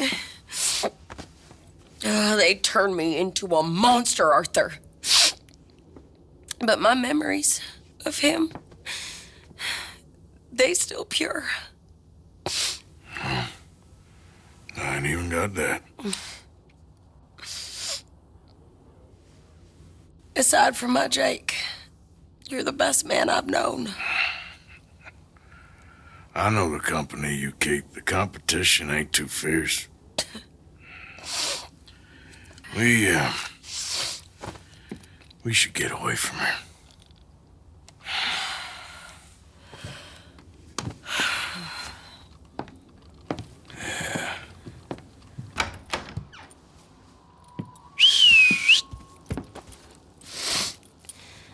I think I need to be alone for a bit.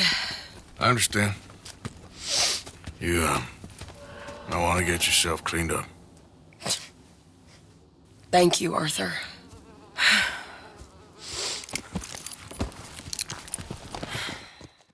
We arrive back at the camp, and Dutch is mentioning how Pearson, Uncle, and Mary Beth all have left the gang. And then Arthur has something important to say to Dutch. Left as well. So it goes. They are goddamn cowards, Arthur. Cowards. Of all the time we spent to run off. Well, I guess they don't want to die, Dutch. Ain't nobody gonna. This is a tough time. And you ain't doing too well. But we, our community, we will survive. They will not crush us. I hope so. But if we let Jack and the women free, well then There maybe ain't we no can... freedom for no one in this country no more, Arthur. One more big score, we got enough money to leave. All this turmoil has the army and Pinkerton spinning. We take a boat and slip away. I don't know what you're saying, Dutch, but it seems like I've heard it all before. Just one more There's train. always a goddamn train. Arthur! This is different. We know this is full of cash. Army payroll, money and supplies to repair the bridge that you blew. This is all going to plan. We rob Uncle Sam and we leave. The poetry of it all. What do you think? It sounds wonderful. Hell, yeah. I ain't got much to lose, but... You know, the women and the children. And John and his family. I'm afraid I have to insist. I mean, we gotta let them go, because if the Pinkertons come through again, they will kill everyone. John? Insist? Yeah. Insist. Of course, pal. Whatever you think is best, I will see to it. Huh? Now, we gonna rob a train? Sure. We will survive. We will flourish. We have work to do, my friends. Let's go. Come on. We are gonna borrow a little money from old Uncle Sam and be out of his hair once and for all. He insists upon it. Insists. You can slowly start to feel the tension piling up, as Dutch doesn't even bother to refer to Arthur as his son anymore. It shows how much respect these two have lost for each other. Dutch tells to Arthur that this will be their last job ever, and Arthur talks to Dutch about having to let go of John and his family because of the increased heat they are receiving from the law. But of course, Dutch is furious about Arthur and the intentions he has, because Arthur is steering further away from Dutch's influence. The gang, and what's left of it at this point, ride out to Saint-Denis, where they will be robbing a train full of cash. On the way there, John and Arthur go to a wagon where they had set up dynamite for the job. While there, John also tells to Arthur about a chest hidden by Dutch in the caves with all the gang's money.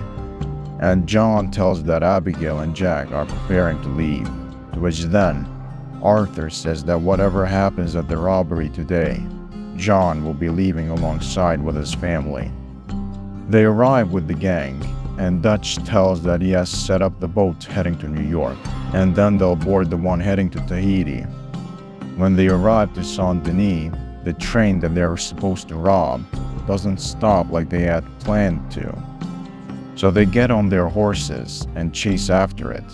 The train is housing the army and its soldiers with a wide range of cash, so the gang fight them off, and it seems to be going pretty well until one of the carriages catches fire, and they have to jump to the other wagons until they can reach the one with the deposit of money.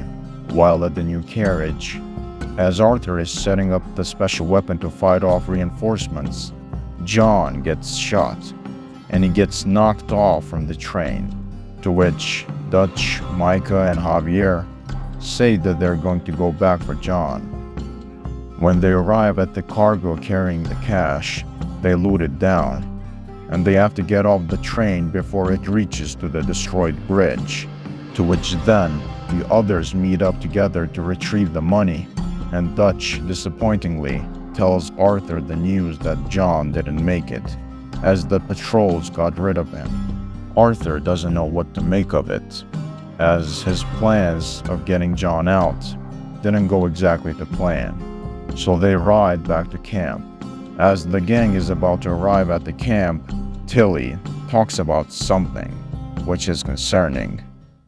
They came and took Abigail. I saved Jack. We hid, but they took Abigail. Who did? Agent Milton and his men took her to Van Horn to be put on a boat and tried for murder. I am sorry to hear that. We gotta let her go. John's, well, sorry, son. Without John, she's just bait. We got a bunch of money, Dutch. She's just a girl. They won't do nothing to her. But me and the boys know. Yep. We need to keep riding on this one, Dutch. You know it. Every man here knows So we it. just gonna let the boy be made an orphan? It ain't like that. What is it like? I wanna live, cowpoke. I still got the choice. Dutch, it's just a girl. You're right.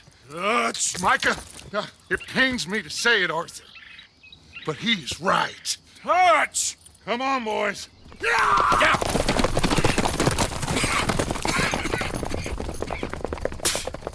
Well, I guess that's that then. All them goddamn years. Come on, Arthur. Let's go get her. You and me is all we need. Miss Tilly. Here. Take this. You take this money, too. Take Jack, and you wait at Copperhead Landing for Abigail and Mrs. Adler. Thank you, Arthur. You're a good girl. You live a good life now, you hear? All right, Arthur. I'll miss... Me too, sweetheart. Me too. Jack, come here. Be brave, son.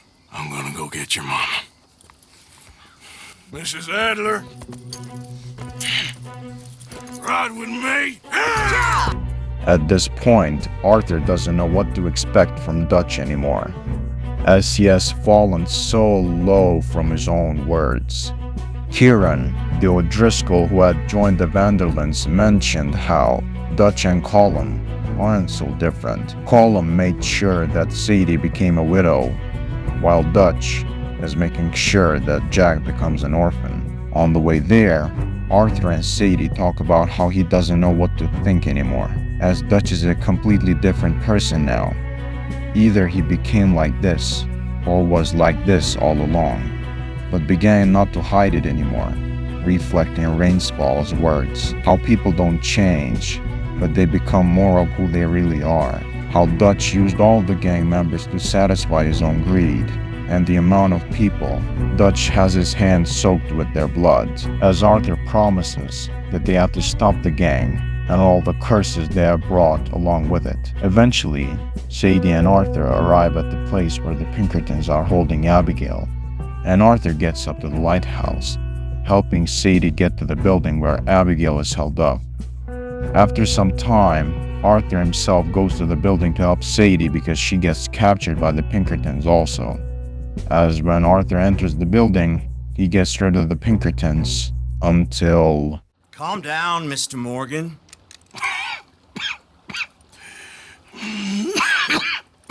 That's quite a cough.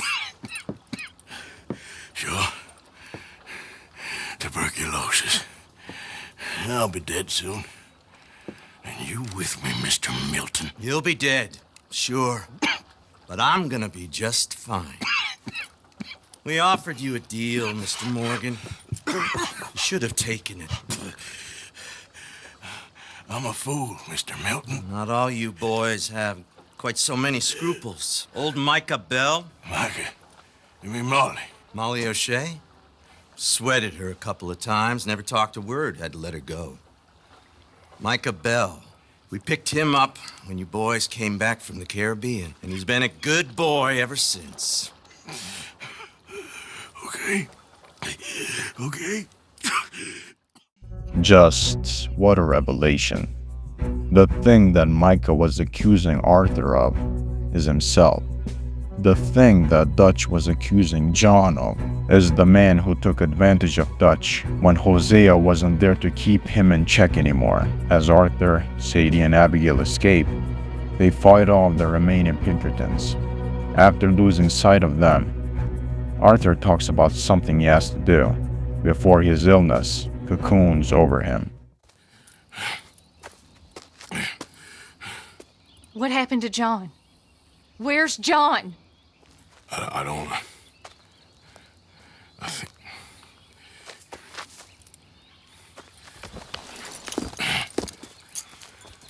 Arthur. He... What? He got killed or he got captured. No. I'm really sorry. No! Abigail, I was on the train and I didn't see it. No! Listen. We got Jack. He's safe. Mrs. Adler will take you to him. But, John, I want you to know this. He loved you. He loved you, and Jack, he did. He wasn't perfect, but he did. Now, you gotta go get that boy.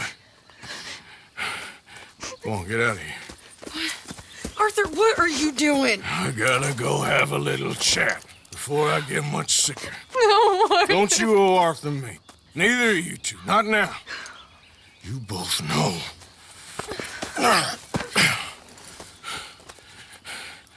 You're good women. Good people. The best. You go get that boy. There'll be time for sorrow later. If you're headed back there, Arthur, take this. I don't need it anymore. What's that? There's a chest in them caves, in the back to the left, hidden under a wagon. Dutch's chest. It's all our money. I know John told you I knew where it was. Abigail Roberts.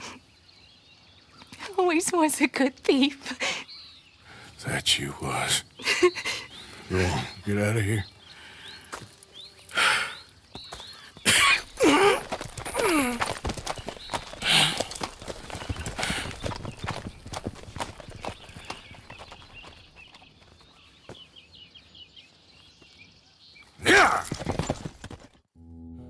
Arthur says his farewell to the two women he thought highly of, and Abigail, giving the key to Dutch's chest. Arthur eventually rides back to the gang's camp to confront about all the information he has gathered up about Micah. As Arthur goes on, reflecting on himself, and this is the last ride he will ever have, because his illness and condition is closing on to him. You saved my life. You're a good man. Try to do the good thing. There's a good man within you. But he is wrestling with a giant. Get them bags packed up quick, Miss Grimshaw. Come on, all of you. Well, we're doing our best. Hurry. We ain't got long. Hurry. We just got plenty of time, Micah. We all need to have a little chat. Black Lung, you're back. Hooray. I just saw Agent Milton, Dutch. Abigail shot him. She's okay. Not that you care too much about that. You rats. All of you. Seems old Micah was pretty close with Milton. What the hell are you talking about, cowpoke?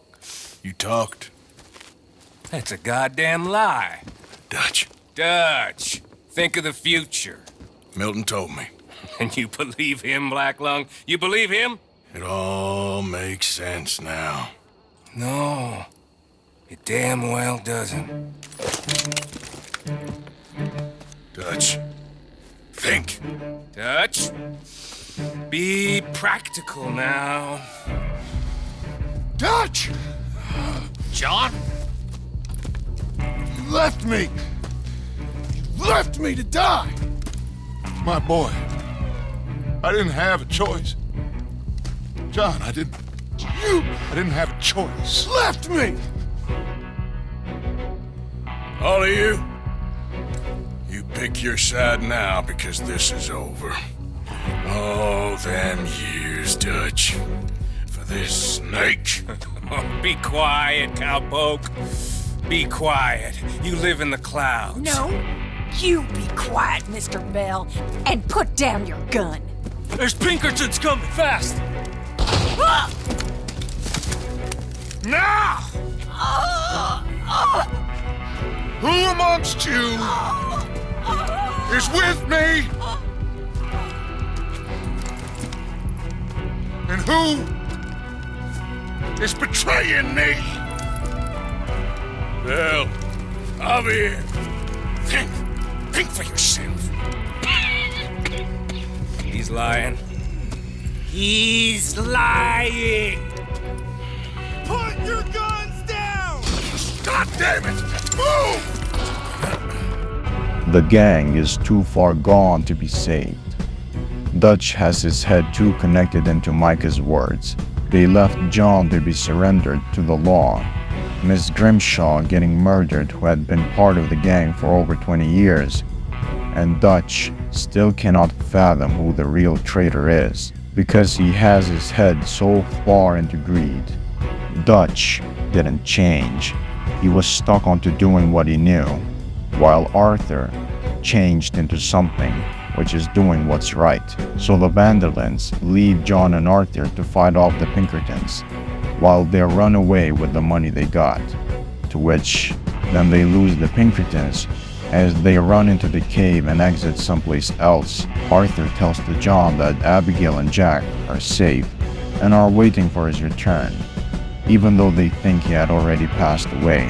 But their problems are far from over, as the Vandalins come back for them, the traitors according to them. But as they're escaping, both the Pinkertons and the Vandalins on their tail, their horses get shot, to which they'll have to escape on foot now. Come on, Arthur. Let's go. Well, what about the money?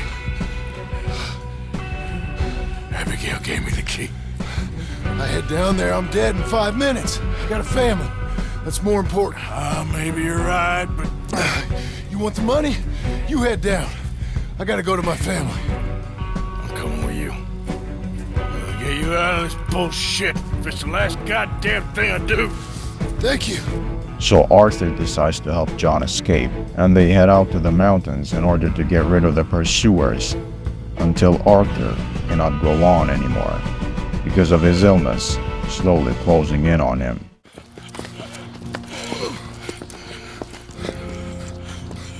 All right, Arthur, come on, let's go. You go. Keep pushing, Arthur.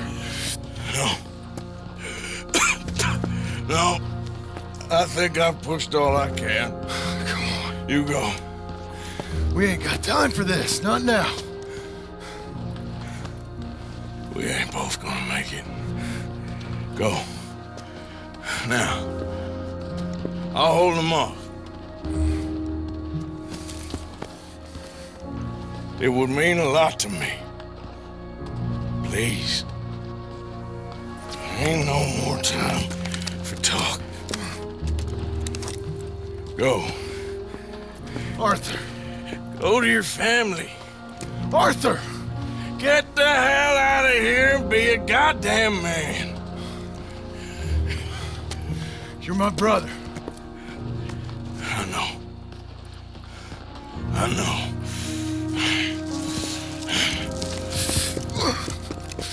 God damn you bastards! So after that emotional send-off, Arthur is trying to hold off the pursuers to help John escape. He is giving his all, enraged and furious, but it doesn't last long. I got you now, Black Lung! Rat! You rat! I'm a survivor, Black Lung! A survivor! That's all there is! Living and dying!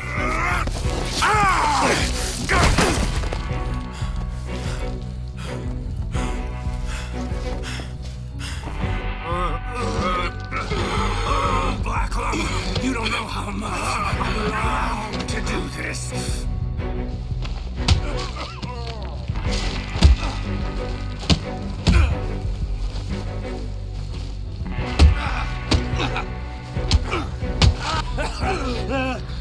Still got a little fight in you, have you, boy?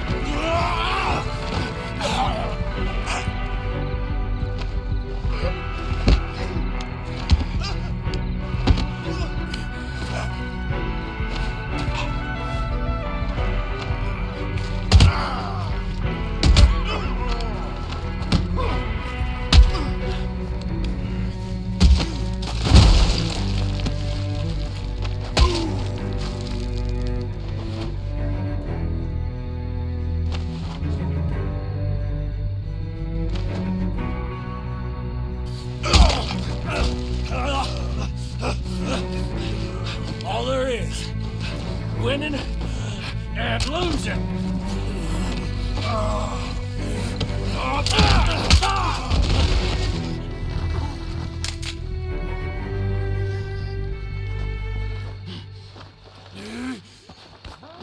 Oh, Black Lung, you ain't gonna reach that gun. You ain't. You lost, my sick friend. You lost. In the end, Knocker, despite my best efforts to the contrary, it turns out I've won.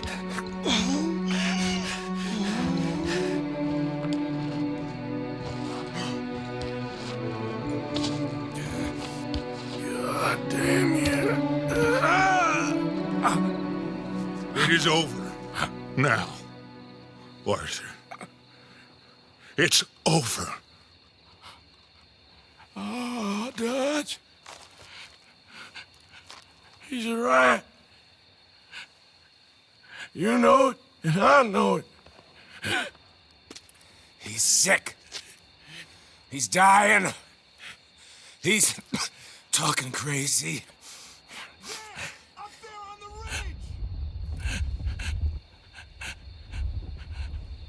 I gave you all I had. I did.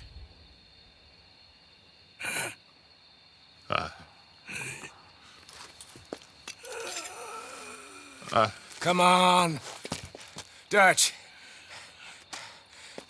Let's go, buddy. We made it. We won.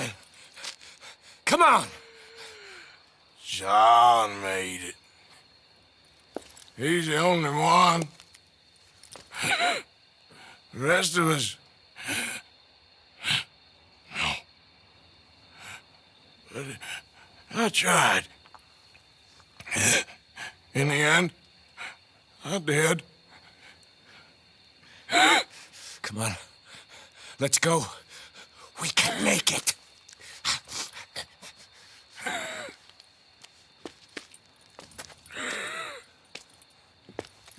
Come on, Dutch. Come on! Ah!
Listen to me.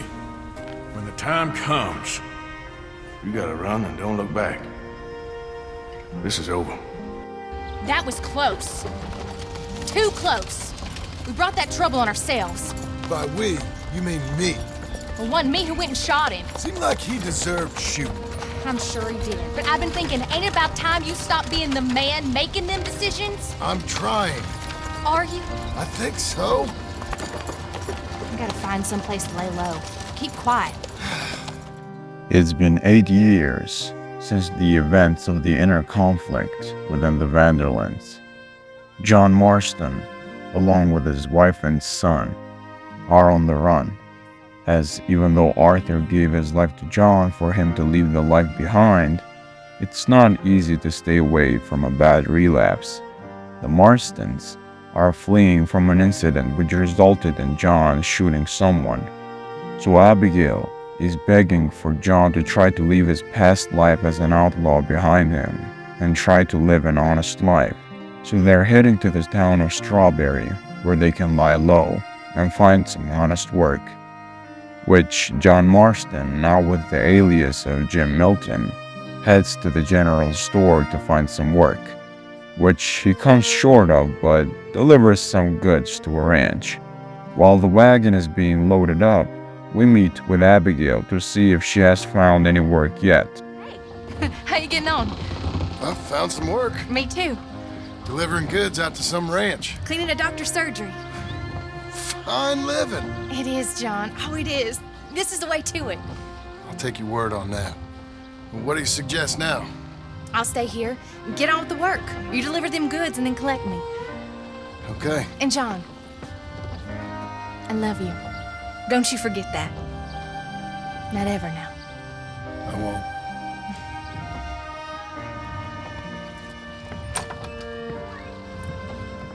After that wholesome moment, John goes to his wagon to deliver the goods, and he reaches to the ranch called Pronghorn, with the owner called David Geddes.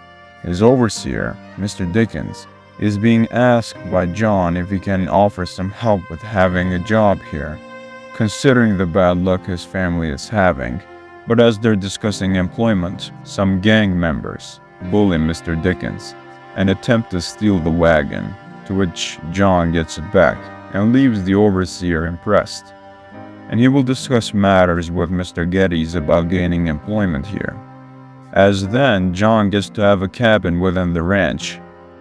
John heads to the barn and meets the owner, to which then they give John some errands to do. John notices his family starts moving in, to which they go and welcome them. But John doesn't get that warm welcome from Abigail, as she is upset and heard that John was getting back onto his old ways with what he did yesterday. But John defends himself, as he says that it was necessary.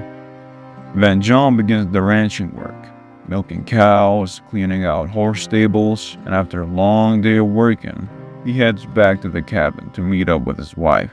Pursuit of the better life you want? Same as I've been? Won't do him no harm.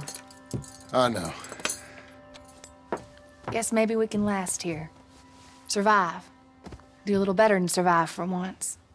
I'm tired of fleeing, John. So, well, you know. Me too.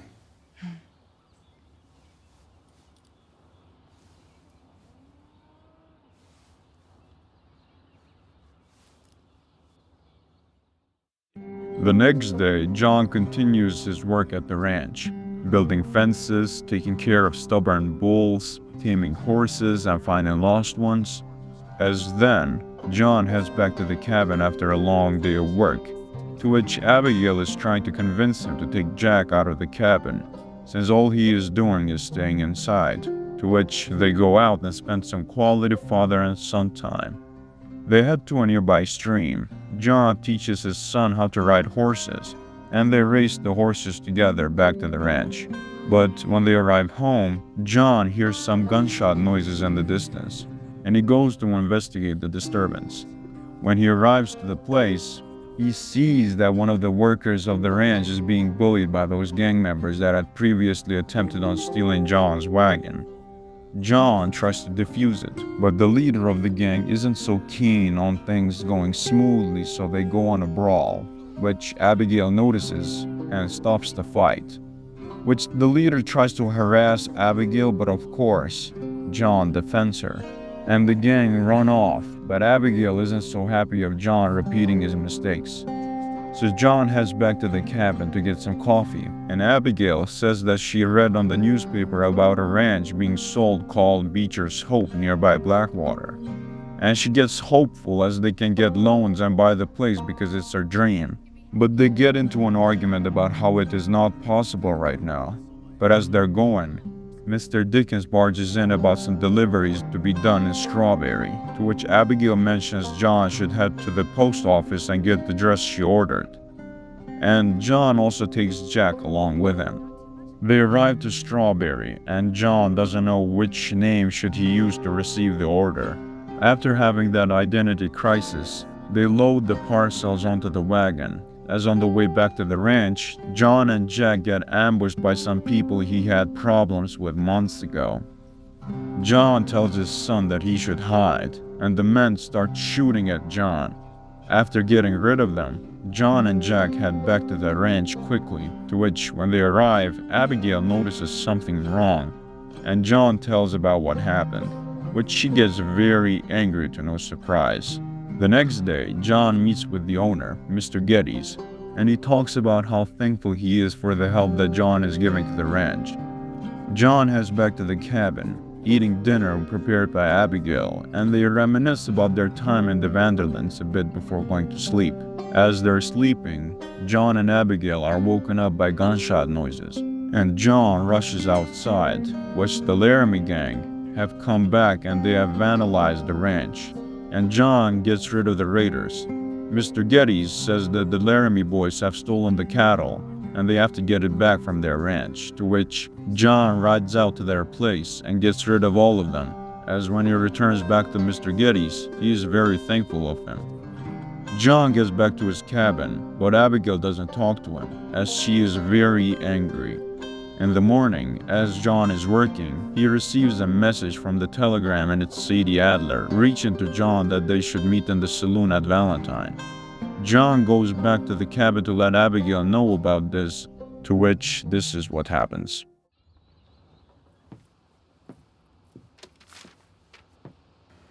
Darling John, a kind lady in the village helped me write this. She had men problems of her own, but that's a different story. Listen, I've begged you, but it don't seem to make much difference. I've tried everything I know to make you grow up. And you know I love you, but loving you means I can't watch you do this. Time after time, we've had to run because of your behavior and your decisions. We got a son. I got a son. And I love our son enough that I can't have him around while you're like this. I had so many dreams, John. I hoped you would change. We all saw what happened to them that didn't, but part of you is hell-bent on ending up the same way. And I love you too much to watch that no more. Abigail.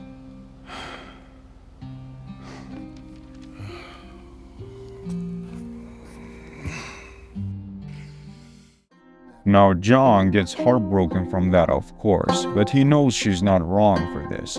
So John gets back to the ranch to get his mind off it. And then he heads to Mr. Geddes about calling in a favor to receive a loan from the bank, so that he can fulfill Abigail's dream of owning the Beecher's Hope. John starts heading to Valentine to meet up with Sadie, and we see that during those 8 years she surely hasn't changed much. They are happy to see each other and reminisce a bit about the old times and what they're up to now. Sadie talks about how she has some bounty work need to be done, so John volunteers to help her with it. Along the ride, she talks about how she has heard some whereabouts of Micah, how they might be able to get back at him, but she says that she needs to gather up more information at first. John helps Sadie out with the bounty job, and after that, he heads to Blackwater to talk about the loan, which Mr. Geddes has vouched for him. To which he goes to the bank and talks about the loan, and they come to an agreement, and the bank lends the loan out to John. John goes to Beecher's Hope to scout the place and how it looks like, and he sees that there's an old rundown small cabin housing squatters, which John kicks them out, one way or the other. After that, John heads back to the bank in Blackwater, and he signs all the paperwork required, and he gains ownership of the land. John heads outside as he finishes the paperwork, and we come across someone familiar, and it's the one and only old uncle. And he talks about his serious illness, if you will, and trying to convince John for him to come along with him. To which they arrive at Beecher's Hope, and Uncle isn't so fond of the place, since it's not suitable for farming or anything. But still, they do some work as they clean out the place and set up the fences. The next day, we see Uncle in his usual form, lazy, roasting everyone and laying down. He gets up and tells to John that he has gathered information about Charles being in Saint Denis. So they head out, and we meet Charles, to which he is surprised to see John, and he explains how he has become a street fighter. To which Charles begins his fight, and John bets on him, and he comes out victorious, of course. John offers Charles for him to reside with him and Uncle in Beecher's Hope, to which the pair head to the docks for Charles to get his baggage. On the way there, Charles talks about what happened to the gang, the whereabouts, and how he went and buried Arthur and Miss Grimshaw, and how Leopold Strauss died in custody. They arrive to the docks, which we see some men confront Charles about his previous fight, to which John and Charles get rid of them and pick up Uncle, and the three of them head back to Beecher's Hope. The next day, as the three of them have coffee, Uncle goes on a massive roasting rant about John, and how they have to pull the old cabin down to start building a proper house. And then, Uncle says they'll go buy the layout of the house from a catalog. After getting the layout and gathering up the materials, John, Uncle, and Charles start assembling the house step by step. After a lot of time of intense labor and hard work, they finish building the house, granting the three of them a home. To which then, John goes on to write a letter about Abigail. My darling Abigail, I hope you and Jack are doing well. I remain a fool, and I'm sure I shall die a fool. But I'm trying very hard to be something like the man you deserve. I have done something very silly in an effort to impress you. And that is, I've purchased a home. The land you read about in the newspaper up at Beecher's Hope is now ours, and we are going to try our hand at ranching. Mr. Geddes kindly helped me buy the land. I met Uncle while I was coming out of the bank, and while I know your feelings about him, he has been enormously helpful in his own fashion. Charles Smith has also appeared and is unsurprisingly a pillar of strength. Together, we've built you a home. I hope soon to show it to you. I miss you and the boy more than I can express. Please, come back to me. Yours always, John.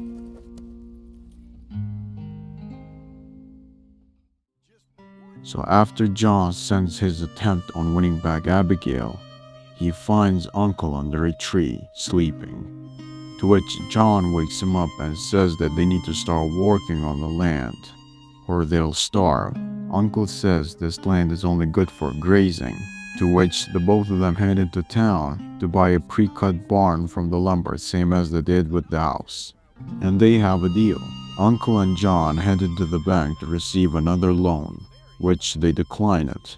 When they leave the bank, the pair come across Sadie, to which John asks for work from her, since the debts are climbing and John needs the way of paying it back.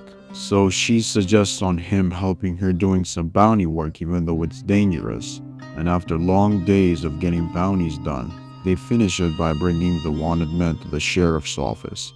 John heads back to Beecher's Hope, and he sees that the barn is assembled, to which he thanks both Charles and Uncle. Uncle insists that they should have some drinks to celebrate their hard work.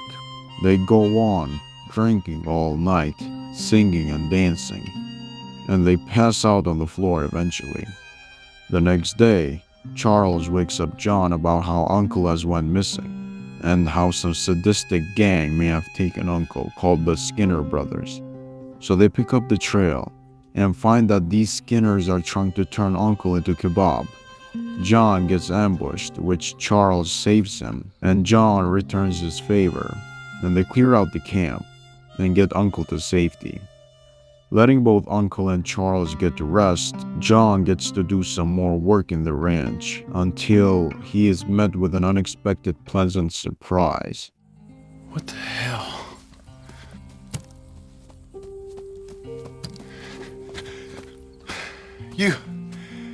You're...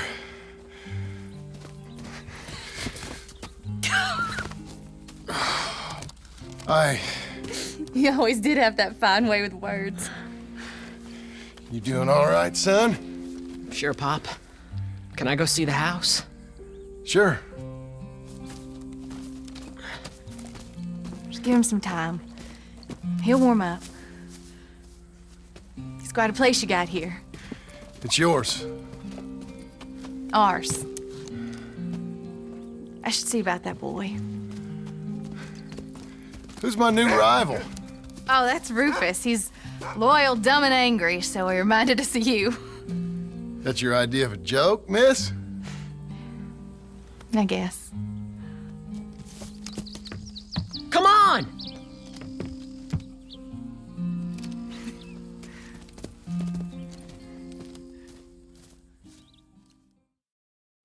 Finally, now John has gotten his family back, and a new member also, a dog named Rufus. Sometime later, John finds Jack reading and playing with Rufus outside, to which John suggests that they should go and catch some fish in a nearby stream. Jack reminisces about the time when Arthur took Jack to fish, and how Arthur was the one who taught Jack the art of fishing. After enjoying their time and catching dinner, Jack gets concerned that he hasn't heard from the dog for some time, to which they search the place, and Jack calls for help because Rufus has been bitten by a snake. After getting the venom out, Jack gets concerned about Rufus because he's such a good boy. They go back to the ranch, letting the dog get some rest, and then the next day, John and Abigail are conversing if she likes the place, usual couple stuff, till Jack calls out the both of them outside, and it's Sadie, which Abigail is very happy to see her, and they all hang out on the porch, reminiscing about the old times. Sadie tells Abigail that she's a bounty hunter, and she came to ask John if he could join some more bounty hunting business, to which Abigail gets agitated, but eventually agrees. Sadie also mentions about picking more info on Micah, to which Abigail is very much against it, since going after him can lead to some serious repercussions. Sadie and John head out to work, and John mentions to Sadie that he is planning on proposing to Abigail, officially getting married to her, with a ring found in the satchel of Arthur when it was given to John. Arthur got this ring when he wanted to propose to his longtime lover, Mary Linton, but her father didn't approve of their marriage because of Arthur's outlaw lifestyle at the time. So the pair go on about their bounty work and then bring the wanted man back to the sheriff, and Sadie will let John know if she'll hear anything about Micah. When John heads back home, he sees that Abigail and Uncle are arguing, to which John tries to calm her down at the porch. While there, they see that Mr. Getty's boys are bringing in some furniture for John as a present for the work he has done in Pronghorn Ranch. After they unload the furniture, John says that they still need more furniture to be purchased, to which Abigail insists that they should go to shop for it together. And John says that they should go to a photo studio to take portraits of him and Abigail. They arrive in Blackwater, and they head into the photo studio, to which Abigail taunts John in a harmless way. After receiving the portrait and the two of them loving it, Abigail suggests that they should go see a movie. After the movie, Miss Marston suggests they should head back to the farm, but John says they should stay out a bit longer and head into the lake to enjoy the sunset. Will you...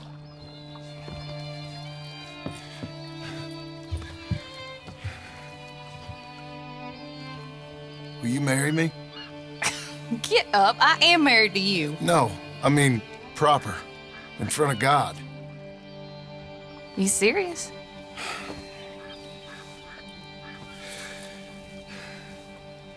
I got this ring. I've had it for a long time. Take it. You serious? It would make me very happy if you would... We've lived a lot of lives. Let's just live this one from now on. You and me, Jack, a family, by law. John, I didn't know it mattered to you. It didn't. But now it does. If you think this is dumb, I'm sorry. Shut up, you silly man, and kiss me.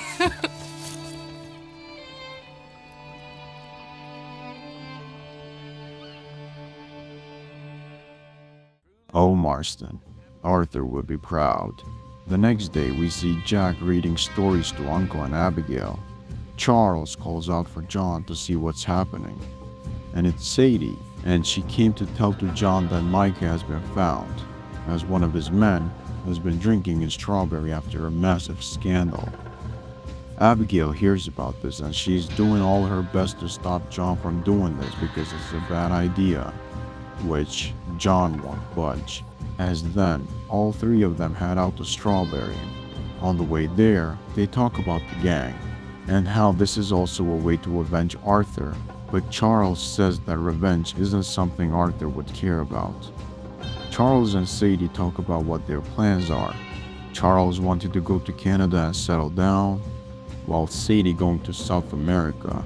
But before they can aspire to achieve their dreams, they track down Cleet, which was present during the last job the Vandalins took before Arthur's passing. They confront Cleet and threaten him to cough up whereabouts of Micah, to which he eventually does, as he is held up in Mount Hagen. The three of them go on a long ride till they can reach the mountains, to eventually they do. But it's not easy, as Charles gets wounded by a sniper bullet, which Sadie and John continue on forward, and they climb the mountains, but get ambushed by two of Micah's men, where one of them injures Sadie badly, but Charles comes back to save the day.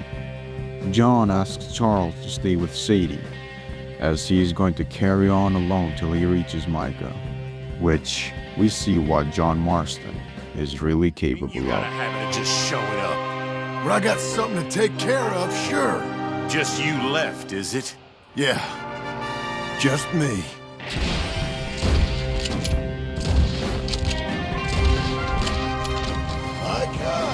Micah! Hello, Scarface. Did you miss me? Not much. Been a few years.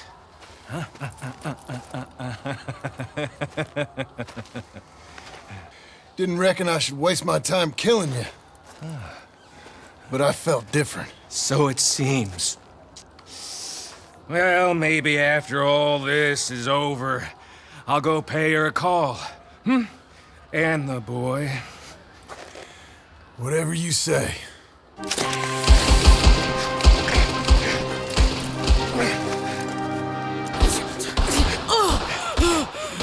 Come on now, Micah. At least die like a man. Hellfire. It's just like old times. Come on. You turn around and start walking. You got me. Just like old times. All manner of folk paying social calls. Hello, son.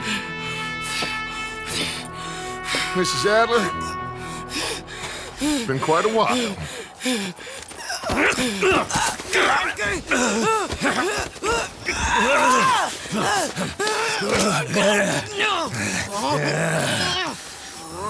Now, John.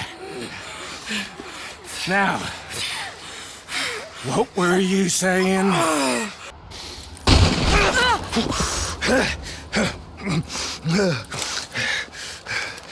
You shot me.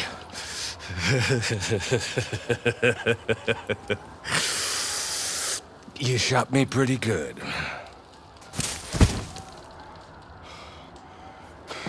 Thank you.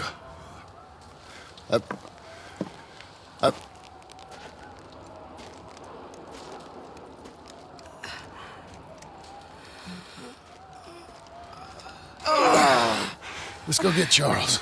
There's money. Lots of money. In the cabin.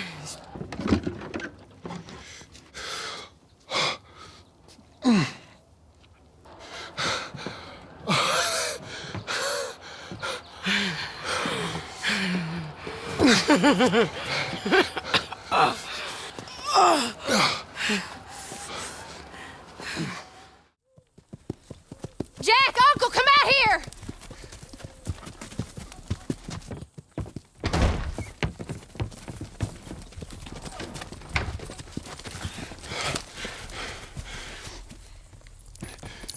It's over, Abigail.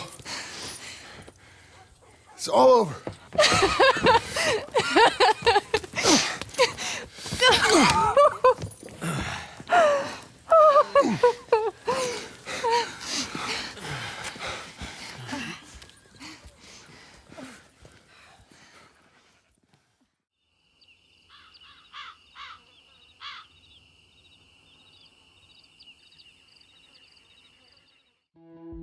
What a journey that this game has to offer.